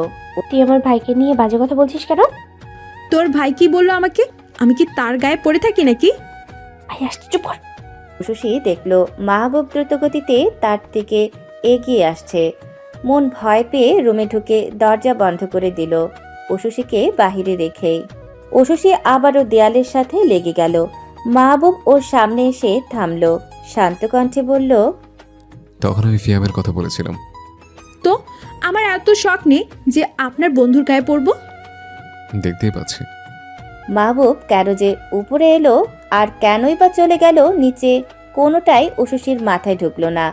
ওর মনে হলো ছেলেটা ইচ্ছে করে ওর পেছন পেছন উপরে এসেছে অপমান করার জন্য। ছেলেটা নিশ্চয়ই ভেবেছে ঐশী ওই টাইপ মেয়ে যারা ছেলে দেখলেই গায়ে পড়তে চায়। ছি, কি বাজে মিনিং। ঐশীর চোখ ছলছল করে উঠল। এই ছেলেটা এমনই, তাকে কখনোই দেখতে পারতো না। মাহির ভাইয়া তাকে নিজের বোনের মতো ট্রিট না করলেও কখনো অসম্মান করে কথা বলেনি। এই বাড়িতে এই একটাই মানুষ যার দু চোখের বেশ ঐশী। কেন কোনো কারণে সে ঐশীকে দেখতে পারে না সেটাও ঐশী ভালো করেই জানে। তার জন্ম পরিচয় নেই, সেজন্যই সে চোখের বিষ। কিন্তু সেটা তো ঐশীর দোষ নয়। তাকে যারা জন্ম দিয়েছে তারা কেন ওকে পরিচয় দিল না? তুমি কাঁদছো কেন ঐশী? কাঁধে ব্যাটের ব্যাগ ও মাথায় ক্যাপ পরিহিত যুবকটি চিন্তিত হয়ে জিজ্ঞেস করল। ঐশীর চোখের পানি তৎক্ষণাৎ মুছে ফেলল। মাহির পকেট থেকে চকলেট বের করে দিল। তোমারও মনের জন্য? আচ্ছা। কেউ কিছু বলেছে? না তো। যদি কেউ কিছু বলে তবে বলে দিও তুমি আমার বোন, এটাই তোমার পরিচয়। মাহির পাশ কাটিয়ে চলে গেল। মাহবুব আবারও সামনে এসে দাঁড়িয়েছে। সে যে পেছনে ছিল সেটা হয়তো মাহির জানতই না। ঐশী দরজায় নক করল। মাহির ভাইয়া চকলেট দিয়ে গেছে, দরজা খোল। মন উকি দিয়ে দেখলো মাহবুবও পেছনে রয়েছে। ঐশী ওকে ঠেলে ভেতরে চলে গেল। মাহবুব গম্ভীর স্বরে বলল, ব্যাগ খোলা হচ্ছে, তোর জন্য কি এনেছে দেখতে চাইলে নিচে আয়। ও শ্বশুর জন্য কিছু আনোনি? ও কি পছন্দ করে আমি তো জানি না, টাকা দিয়ে দিব, নিচে যেন কিনে নেয়। মাহমুদ সাহেব ছেলের ওপর প্রচণ্ড রেগে গেলেন। মাহবুব তার জন্য দামি স্যুট কোট এনেছে ইউএস থেকে, সেটা সোফায় রেখে বললেন, এটা কেমন কথা? তুমি পরিবারের সবার জন্য বাইরে থেকে গিফট এনেছো, ও কেন বাংলাদেশ থেকে পছন্দ মতো কিনবে? ও এই পরিবারের মেয়ে, মনের জন্য রহিমার জন্য চা এনেছো, তা ওর জন্যও আনতে পারতে। সুবর্ণা আফরোজ পরিস্থিতি নিয়ন্ত্রণ করতে বললেন, তুমি শান্ত হও। মাহবুব হয়তো বুঝতে পারেনি, ভুল করে ফেলেছে। ভুল? এটা ভুল কিভাবে হয় সুবর্ণা? তোমার ছেলে শুরু থেকেই এমন করতো। ভেবেছিলাম এত বছর পরিবার থেকে দূরে থেকে কিছুটা হলেও পরিবর্তন হয়েছে, কিন্তু আমি ভুল। ও যেরকম ছিল তেমনই রয়ে গেছে। উশুশিকে মাহবুব সাহেবই ডেকে এনেছিলেন মনকে দিয়ে। উনি হয়তো ভাবতে পারেননি এমন কিছু হবে, তবে উশুশি আগেই এমন কিছু আন্দাজ করেছিল। যে লোক তাকে দুই চোখে দেখতে পারে না, সেই লোক কেন তার জন্য উপহার আনবে? বাপ ছেলের এই রেষারেষিতে উশুশি কোনো না কোনোভাবে দোষী। সেই হয়তো উড়ে এসে জুড়ে বসেছে এই পরিবারে, কিংবা নিজের অজান্তেই হয়তো মাহবুব চৌধুরীর মনে কোনোভাবে আঘাত করেছে, যে কারণে মাহবুব চৌধুরী তাকে দেখতে পারে না।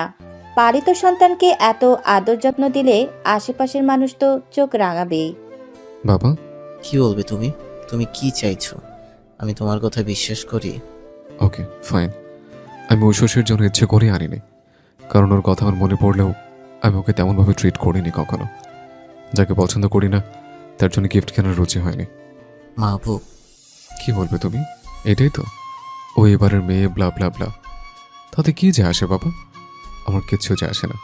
সেজন্য প্লিজ তোমরা আমার সব কিছুতে এই মেয়েটাকে টেনে আনবে না। মাহবুব চুপ কর। সুবর্ণা আফরোজ বাপ ছেলের মধ্যে কাকে কি বুঝ দিবেন, দুজনেই তো বুঝদার। তবুও এত অবুঝের মতো আচরণ। মাহমুদ সাহেব ছেলের ব্যবহারে অখুশি হয়ে বললেন, ঠিক আছে, তুমি শুনতে না চাইলেও আবারও বলছি, উশুশি এই বাড়ির মেয়ে। আর যে বাড়ি আমার মেয়েকে কোনো কিছু থেকে বঞ্চিত করবে, নিচু করে দেখবে, তার থেকে আমি কিছু গ্রহণ করতে পারবো না। এতে আমার মেয়েকে ছোট করা হবে। তার মন অনেক নরম, সে কষ্ট পাবে এটা ভেবেছে। তাকে যে গিফট দেয়নি সেই ব্যক্তির কাছ থেকে আমি বাবা হয়ে নিজের গিফট গ্রহণ করেছি। মাহবুব ঢুক গেল। তোমার যা ইচ্ছা। এসব কি বলছো বলো তো? মাহবুব আমাদের ছেলে, সে তার বাবাকে কিছু দিয়েছে, সেটা তুমি গ্রহণ করলে উশুশিকে কেন ছোট করা হবে? আমরা তো আছি উশুশির জন্য, ওর কোনো কিছুরই অভাব রাখছি না। জেদ করো না, ছেলেটা অনেক দিন পর বাড়িতে এসেছে। আমি যে সঠিক সেটা তুমি ভালো করেই জানো সুবর্ণা। মাহমুদ সাহেব চলে গেলেন রুমে। উশুশি প্রচণ্ড লজ্জায় দৌড়ে ড্রয়িং রুম থেকে চলে গেল। সুবর্ণা মাহবুবের পিঠে থাপ্পড় মারলেন। এত বড় হয়ে গেছিস, এখনো বাচ্চাদের মতো কাজ করছিস। তোদের নিয়ে কোথায় যাব আমি? তুমি চাইলে গিফট রেখে চলে যেতে পারো। তোর এত কিসের অভিমান? মেয়েটাকে কেন তুই মেনে নিতে পারিস না মাহবুব? মাহির ফিয়ামের পাশে বসে আছে, নিজের গিফটটা রেখে বলল, আমিও বাবার সাথে একমত ভাইয়া, সরি। একে একে সকলে গিফট রেখে নিজেদের রুমে চলে গেছে। রয়ে গেছেন সুবর্ণা একা। ফিয়াম পরিবারের এমন মেলোড্রামা সম্ভবত আগে কখনো দেখেনি, তবে এতটুকু বুঝতে পারছে বড়রা কারণ ছাড়া কিছু করেন না। মাহবুব অবশ্যই ভুল করেছে, তার উচিত ছিল উশুশির জন্য গিফট আনা। মাহবুব সোফায় মাথা নিচু করে বসে আছে, সহজ সরল মুখটা শান্ত দেখাচ্ছে। সুবর্ণা ব্যাগগুলো গুছিয়ে নিলেন। মন খারাপ করিস না, সময় দিয়ে ঠিক হয়ে যাবে। তুই বরং ঘুমাতে যা। মাহবুব নিঃশব্দে সিঁড়ির দিকে চলে গেল। ফিয়াম পেছন পেছন ছুটল। মন খারাপ করো না মাহবুব, সব ঠিক হয়ে যাবে। মাহবুব রুমে এসে বিছানায় ওপর হয়ে শুয়ে পড়ল। ফিয়ামকে বলল লাইট নিভিয়ে দিয়ে শুয়ে পড়তে। মা জিজ্ঞেস করেছেন মাহবুব কেন উশুশিকে দেখতে পারে না। বাবা জিজ্ঞেস করেছেন সে কেন উশুশিকে দেখতে পারেন না। আসলে কি মাহবুব উশুশিকে দেখতে পারে না?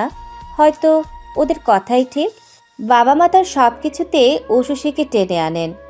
সমাজসেবা করতে গিয়ে কত ছেলে মেয়ে এ বাড়িতে এসেছে, থেকেছে, খেলেছে, তাদের খেয়ালও মা বাবা রেখেছেন। কাউকে দত্তক দেওয়া হয়েছে, কেউ এতিমখানায় মানুষ হচ্ছে। কিন্তু উশুসি কিভাবে যেন এ বাড়িতে স্থায়ী হয়ে গেল, সেটা নিয়ে মাহবুবের দুঃখ নেই। ওর দুঃখ অন্য জায়গায়। এমন নয় যে মা বাবা মাহবুবকে অবহেলা করেছেন, সমাজসেবা করার সাথে সাথে নিজেদের সন্তানকেও সময় দিয়েছেন, কিন্তু তবুও হয়তো কিছুটা শূন্যস্থান রয়ে গেছিল। একটু বড় হওয়ার পর থেকেই মাহবুব যখন কোনো কিছু মা বাবাকে বলতে যেত, তখন এই সে বাচ্চার বিষয় লেগেই থাকতো। পরে অবশ্য মা বাবা জানতেন, শুনতেন, কিন্তু পরে বিষয়টাই মাহবুবের মনে ক্ষোভের কারণ। ভীষণ পজিটিভ মাহবুব নিজেকে দ্বিতীয় মানতে পারত না। সেদিন মাহবুবের এইচএসসি পরীক্ষার রেজাল্ট বের হয়েছে। মাহবুব অনলাইন থেকে মার্কশিট বের করে ঘামে ভেজা কলেজ ড্রেস পরনে মা বাবাকে বলতে চাইছিল রেজাল্টের কথা। বাড়িতে এসে দেখল তার কেউ দুপুরের খাবার খেতে বাসায় আসেনি। মাহবুব ওভাবেই বসে রইল। উত্তেজনায় তার হাত পা কাঁপছিল। তারা এসেছিলেন 3টার পর। সঙ্গে ছিল একটি মেয়ে। মা বাবা তাকে সন্তান হিসেবে দত্তক নিয়েছেন। মাহবুব দরজা খুলেই বলতে চাইল রেজাল্টের কথা। মা বাবা হয়তো রেজাল্টের বিষয় ভুলে গিয়েছিল সেদিন। অসুস্থ উশুসিকে সন্তান হিসেবে পরিচয় করিয়ে দিয়ে বলেছিলেন, ও আজ থেকে তোমাদের বোন, আমাদের আরেক সন্তান উশুসি। সেদিন রাত পর্যন্ত মা বাবা আর বসার সময় পেলেন না। উশুসিকে নিয়ে ডাক্তারের ছোটাছুটি হলো। রাত 12টার পর উশুসি যখন ঘুমিয়ে পড়ল, তখন মায়ের খেয়াল হলো ছেলের কথা। সারা বাড়ি খুঁজতে খুঁজতে মাহবুবকে পাওয়া গেল না। বাবা ছাদে খুঁজে পেলেন। ছেলের পরনে কলেজ ড্রেস ও হাতে মার্কশিট দেখে বুদ্ধিমান মা বাবাদের বুঝতে বাকি থাকেনি ছেলের অভিমান। ওরা আদরে আদরে মাহবুবকে বুকে জড়িয়েছিল, কিন্তু মাহবুব তখন ক্লান্ত। বারবার একই ঘটনার পুনরাবৃত্তি ওকে দূরের কেউ তৈরি করেছে। আদর, যত্ন, শাসন, ভালোবাসায় বড় হয়েও মাহবুবের সেদিন মনে হলো ওকে সবাই প্রচণ্ড অবহেলা করে। মা বাবা নিজের বুঝদার সন্তান মনে করে অবহেলা করেন। মাহবুব সেই থেকে দ্বিতীয় শব্দটি ঘৃণা করে। ওর জীবনেও সবসময় ফার্স্ট থেকেছে। তারপর 1.5 বছরের মাথায় IELTS ভিসা সব কমপ্লিট করে দেশ ছেড়েছে। মা বাবা ভেবেছিলেন ছেলে উচ্চশিক্ষা নিতে যাচ্ছে। হ্যাঁ, মাহবুব উচ্চশিক্ষা নিতেই গিয়েছিল। সাথে নিয়ে গিয়েছিল মা বাবার প্রতি অভিমান। এই মানসিক দ্বন্দ্ব সন্তান হিসেবে মাহবুবের একার। সে কখনোই এসব কাউকে বলতে পারবে না। বাবা যখন বললেন উশুসিকে বিয়ে করার কথা, ইউসিতে দেশে আসার প্রস্তুতি নেওয়ার, মাহবুব তখন প্রচণ্ড রেগে গেছিল। রাগে অনেক কিছু বলে ফেলেছিল। সব কিছুতে মাহবুব থেকেও যেন কোথাও মাহবুব নেই, কখনো ছিল না। এতিমখানার ভেতরে কয়েকশো বাচ্চা খেলাধুলা করছে নিজেদের মতো। দারোয়ান সেজন্য এসেছিলেন গেট বন্ধ করতে, যাতে কোনো বাচ্চা বাহিরে চলে না যায়। তখনই তার কানে আসে বাচ্চার কান্নার আওয়াজ। একটি ছোট বাচ্চা চিৎকার করে কান্না করছে। কাটা নাভি দেখে বোঝা যায় সদ্য জন্ম নিয়েছিল সে। দারোয়ান আশেপাশে কাউকে না দেখে বাচ্চাটাকে নিয়ে ভেতরে এলেন। খবর দিলেন এতিমখানার দায়িত্বে থাকা সবাইকে। মাহমুদ সাহেব সেদিন ঘামে ভেজা অফিস পোশাকে উপস্থিত হয়েছিলেন। দারোয়ান প্রথম তার হাতেই বাচ্চাটাকে তুলে দিয়ে বলেছিল, মেয়ে বাচ্চা, কেউ ফেলে গেছে হয়তো। এমন নিষ্পাপ ফুলের মতো শিশুকে কোনো মা ফেলে যেতে পারে? মাহবুব সাহেব সহ সেদিন সবার চোখে পানি চলে এসেছিল। বাচ্চার কান্নার সাথে তিনিও কাঁদলেন। এমন নিষ্ঠুর মা বাবা কিভাবে হতে পারে? এতিমখানা দেখাশোনা করা রাজিয়া আপাকে দায়িত্ব দেওয়া হলো বাচ্চাটাকে দেখাশোনা করার। পুলিশ সহ পুরো এলাকায় মাইকিং করা হলো, কিন্তু কেউ বাচ্চাটাকে নিতে এলো না। মায়ের দুঃখের বদলে ফর্মুলার দুধ খাইয়ে বাচ্চাটাকে শান্ত করা হতো। মা বাবাহীন বাচ্চাটাও হয়তো নিজের অসহায়ত্বের কথা বুঝেছিল। খিদে না লাগলে সে কাঁদত না। রাজিয়া আপাকেই সে নিজের মা হিসেবে চিনল। এই প্রথম এতিমখানায় এত ছোট বাচ্চা ছিল। অনেক অ্যাডপ্ট নেওয়া পরিবার বাচ্চাটিকে নিতে চেয়েছিলেন, কিন্তু খোঁজ খবর নিয়ে আসা অনুযায়ী সবকিছু না হওয়ার কারণে তাকে দেওয়া হয়নি। 5 বছর বয়স পর্যন্ত বাচ্চাটি এতিমখানাতেই মানুষ হলো। রাজিয়া আপাকে সবাই খালা বলে ডাকলেও সে ডাকতো খালাম্মা। 5 বছর বয়সেই একজন পুরুষ ও মহিলা এতিমখানায় এলেন। দাবি করলেন 5 বছর আগে তাদের বাচ্চা হারিয়ে গেছিল, চুরি করে নিয়ে গেছিল কেউ। তারা অনেক খোঁজার পর এখানে এসেছেন। বাচ্চার ছোটবেলার ছবি দেখিয়ে রাজিয়া জিজ্ঞেস করেছিলেন এটাই তাদের হারিয়ে যাওয়া বাচ্চা কিনা। তারা যখন হ্যাঁ বলেছিল তখন পুরো এতিমখানা যেন খুশিতে উজ্জ্বল হয়ে উঠেছিল। 5 বছরের মেয়েটি মা বাবা পেয়ে দৌড়ে বেরিয়েছিল এদিক সেদিক। সেই মেয়েটি হলো উশুশি শেহরিন। উশুশি নিজের সদ্য পাওয়া মা বাবার সাথে চলে গেল। সবাই খুশি হয়েছিল। যে মেয়েটিকে একদিন কেউ পরিচয় দিতে আসেনি, সেই মেয়েটি আজ নিজের মা বাবাকে পেয়ে গেছে। তাদের খুশির মধ্যে ভাটা পড়ল হঠাৎ। ঠিক 1 বছর পর শুকনো কাঠের মতো বাচ্চা মেয়েটি হাজির হলো এতিমখানায়। পরানোর পোশাক এতই ময়লা যে রাজিয়া আপা সেদিন মুখে কাপড় গুজে কান্না করেছিলেন। চাঁদের মতো মেয়েটার শরীরের রং তামাটে হয়ে গিয়েছিল, শরীরে অজস্র মারের দাগ। সে কেঁদে কেঁদে বলল, আমি আর ওদের কাছে যাব না খালাম্মা, ওরা আমার মা বাবা নয়, ওরা মিথ্যাবাদী। 6 বছরের বাচ্চা মেয়েটিকে সেদিন সুবর্ণা আফরোজ বুকে জড়িয়ে নিয়েছিলেন। মাহমুদ সাহেব ওদের বিরুদ্ধে মামলা করলেন। কেস লড়লেন সুবর্ণা আফরোজ। জানা গেল তারা উশুশির রক্তের কেউ ছিলেন না, তারা ছিলেন ফ্রড বাটপার।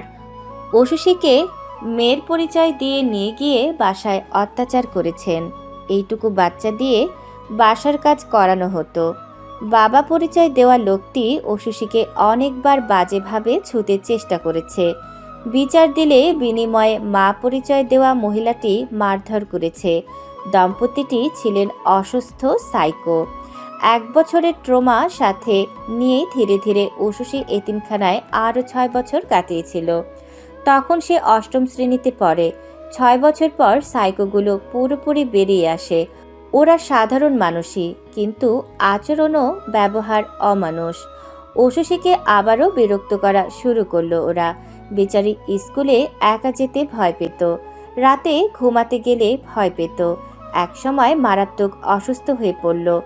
মাহমুদ সাহেব তারপর সিদ্ধান্ত নিলেন মেয়েটিকে তিনি নিজের কাছে রেখে দেবেন। 3 সন্তান থাকার পরও স্ত্রীর মতামত নিয়ে তিনি উশুশিকে আইনগতভাবে নিজের মেয়ে করে নিয়েছিলেন। উশুশি তখন আবারও শুকিয়ে যায় অবস্থায়। সুবর্ণা আফরোজ তাকে ধরে ধরে বাড়িতে নিয়ে এসেছিলেন। সোফায় তখন বসেছিল একটি ছেলে। উশুশি তাকে ঘোলাটে চোখে একটু দেখছিল। 1 বছর সে যেন বন্দী হয়েছিল কোনো জেলে। কতবার উশুশি রাজিয়া আপা নামে খ্যাত এতিমখানার সেই খালাম্মার নাম্বারে ফোন করার চেষ্টা করেছিল, কতবার পালিয়ে যেতে গিয়েও পারেনি। মানুষ হয়ে আরেকটা মানুষকে কিভাবে এত কষ্ট দিতে পারে কেউ? উশুশিকে ওরা এতই অত্যাচার করেছিল যে উশুশি কতবার স্যালোয়ারি ভিজিয়ে ফেলেছিল। সেদিনগুলো আজও হৃদয়ে গেঁথে আছে। নির্মমভাবে আজও উশুশিকে যন্ত্রণা দেয়। উশুশি তাই মানুষ ভয় পায় মা বাবা নামক শব্দ দুটিকে। উশুশি বেহায়া হয়ে গেছে। সে কোনোদিনও এ বাড়ি ছেড়ে যাবে না। এই পৃথিবীর কোনায় কোনায় তার জন্য যন্ত্রণা। শুধুমাত্র মাহমুদ সাহেবের এই বাড়িতেই উশুশি শান্তিতে নিঃশ্বাস নিতে পারে। হোক না বাড়ির কিছু মানুষের অবহেলা, অবজ্ঞা, উশুশি তা নিশ্চুপে সয়ে নিতে পারবে, কিন্তু এই নিরাপদ আশ্রয়টুকু হারাতে পারবে না। ছাদের দরজায় কেউ এসে দাঁড়িয়েছে, কিন্তু উশুশি ভয় পাচ্ছে না। এ বাড়িতে সে ভয় পায় না। এত রাতে ছাদে কি করছো? উশুশি চোখের পানি মুছে ফেলল। মাহবুব পাশাপাশি দাঁড়িয়ে বলল, একা রাতে ছাদে আসবে না। জি আচ্ছা। তারপর সব নীরব।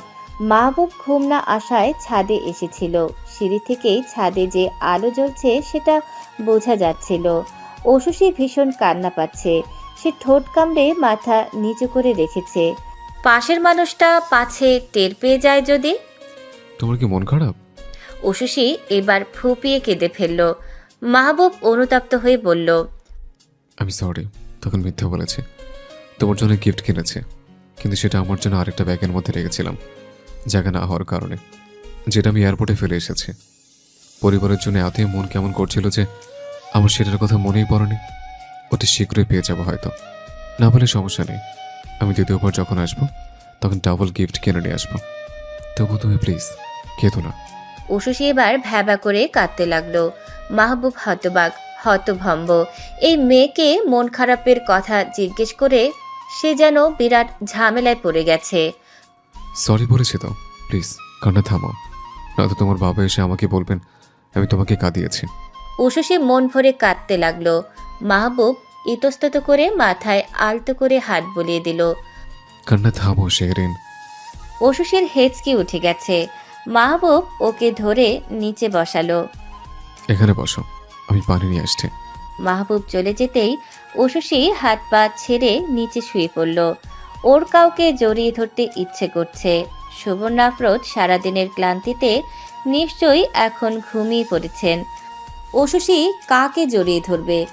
কেউকে বলবে শান্ত হও, আমি আছি তো, কেউ তোমাকে কিছু করতে পারবে না। দামি ঘড়ি পরিহিত হাতটি উশুশির দিকে পানির বোতল বাড়িয়ে দিয়েছে। আশ্চর্য, তুমি নিচে শুয়েছে কেন? উঠো, বসে পানি খাও। উশুশি হাত বাড়িয়েও পানি নিল না আর।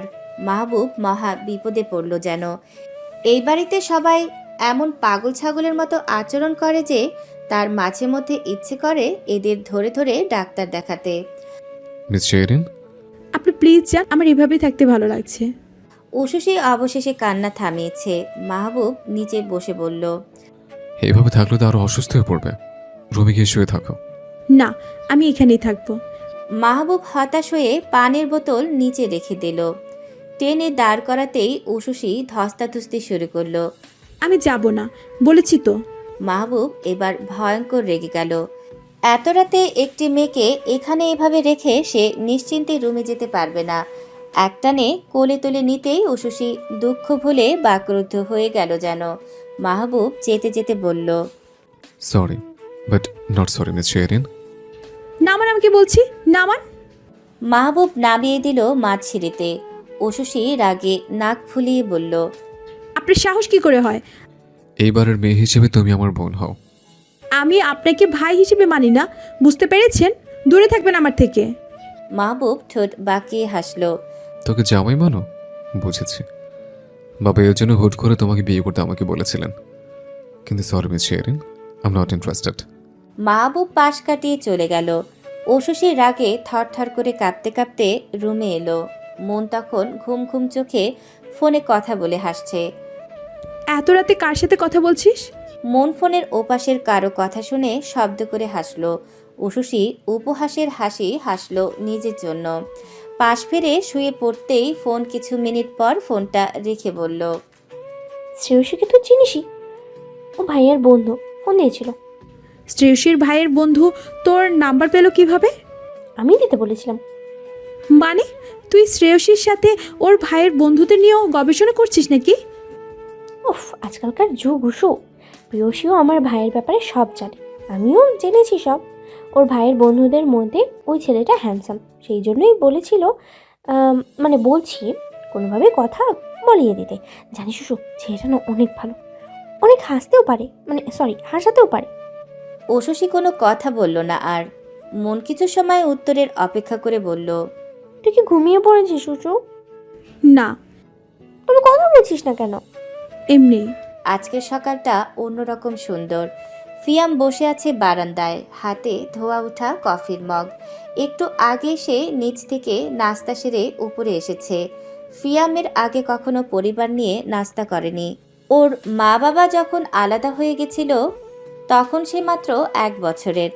ফিয়ামের বাবা মুসলমান, মা ছিলেন খ্রিস্টান। মায়ের কোনো এক বন্ধুর সাথে সম্পর্ক ছিল। বাবার কাছে হাতে নাতে ধরা পড়েন তিনি। বাবা তারপর নাকি মাকে অনেক বোঝাতে চেষ্টা করেছিলেন, ফিয়ামের জন্য হলেও যেন সব ভুলে যায়, কিন্তু মা শোনেননি। তিনি ফিয়ামকে নিজের কাছে রাখতে চাইছিলেন। ডিভোর্সের পর বাবা দেননি, ফিয়ামকে নিজের কাছে রেখেছিলেন 5 বছর বয়স পর্যন্ত। ফিয়াম তার দাদির কাছেই ছিল। তারপর বাবার কাছে ইউএসএ চলে আসে, সেখানে তার পড়াশোনা শুরু। বাবার অবশ্য পরে নতুন পরিবার হয়ে যায়, সেজন্য ফিয়াম কলেজের সময় থেকে হোস্টেলেই থেকেছে।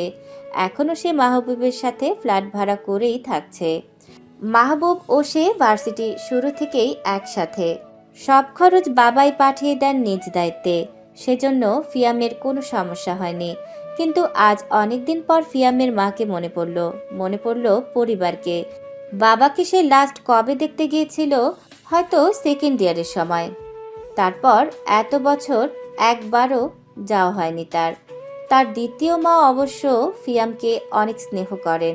ফিয়ামের একটা ভাইও একটা বোনও আছে। সব কিছু থেকেও ফিয়াম কোনোদিন পরিবারের স্বাদ পায়নি।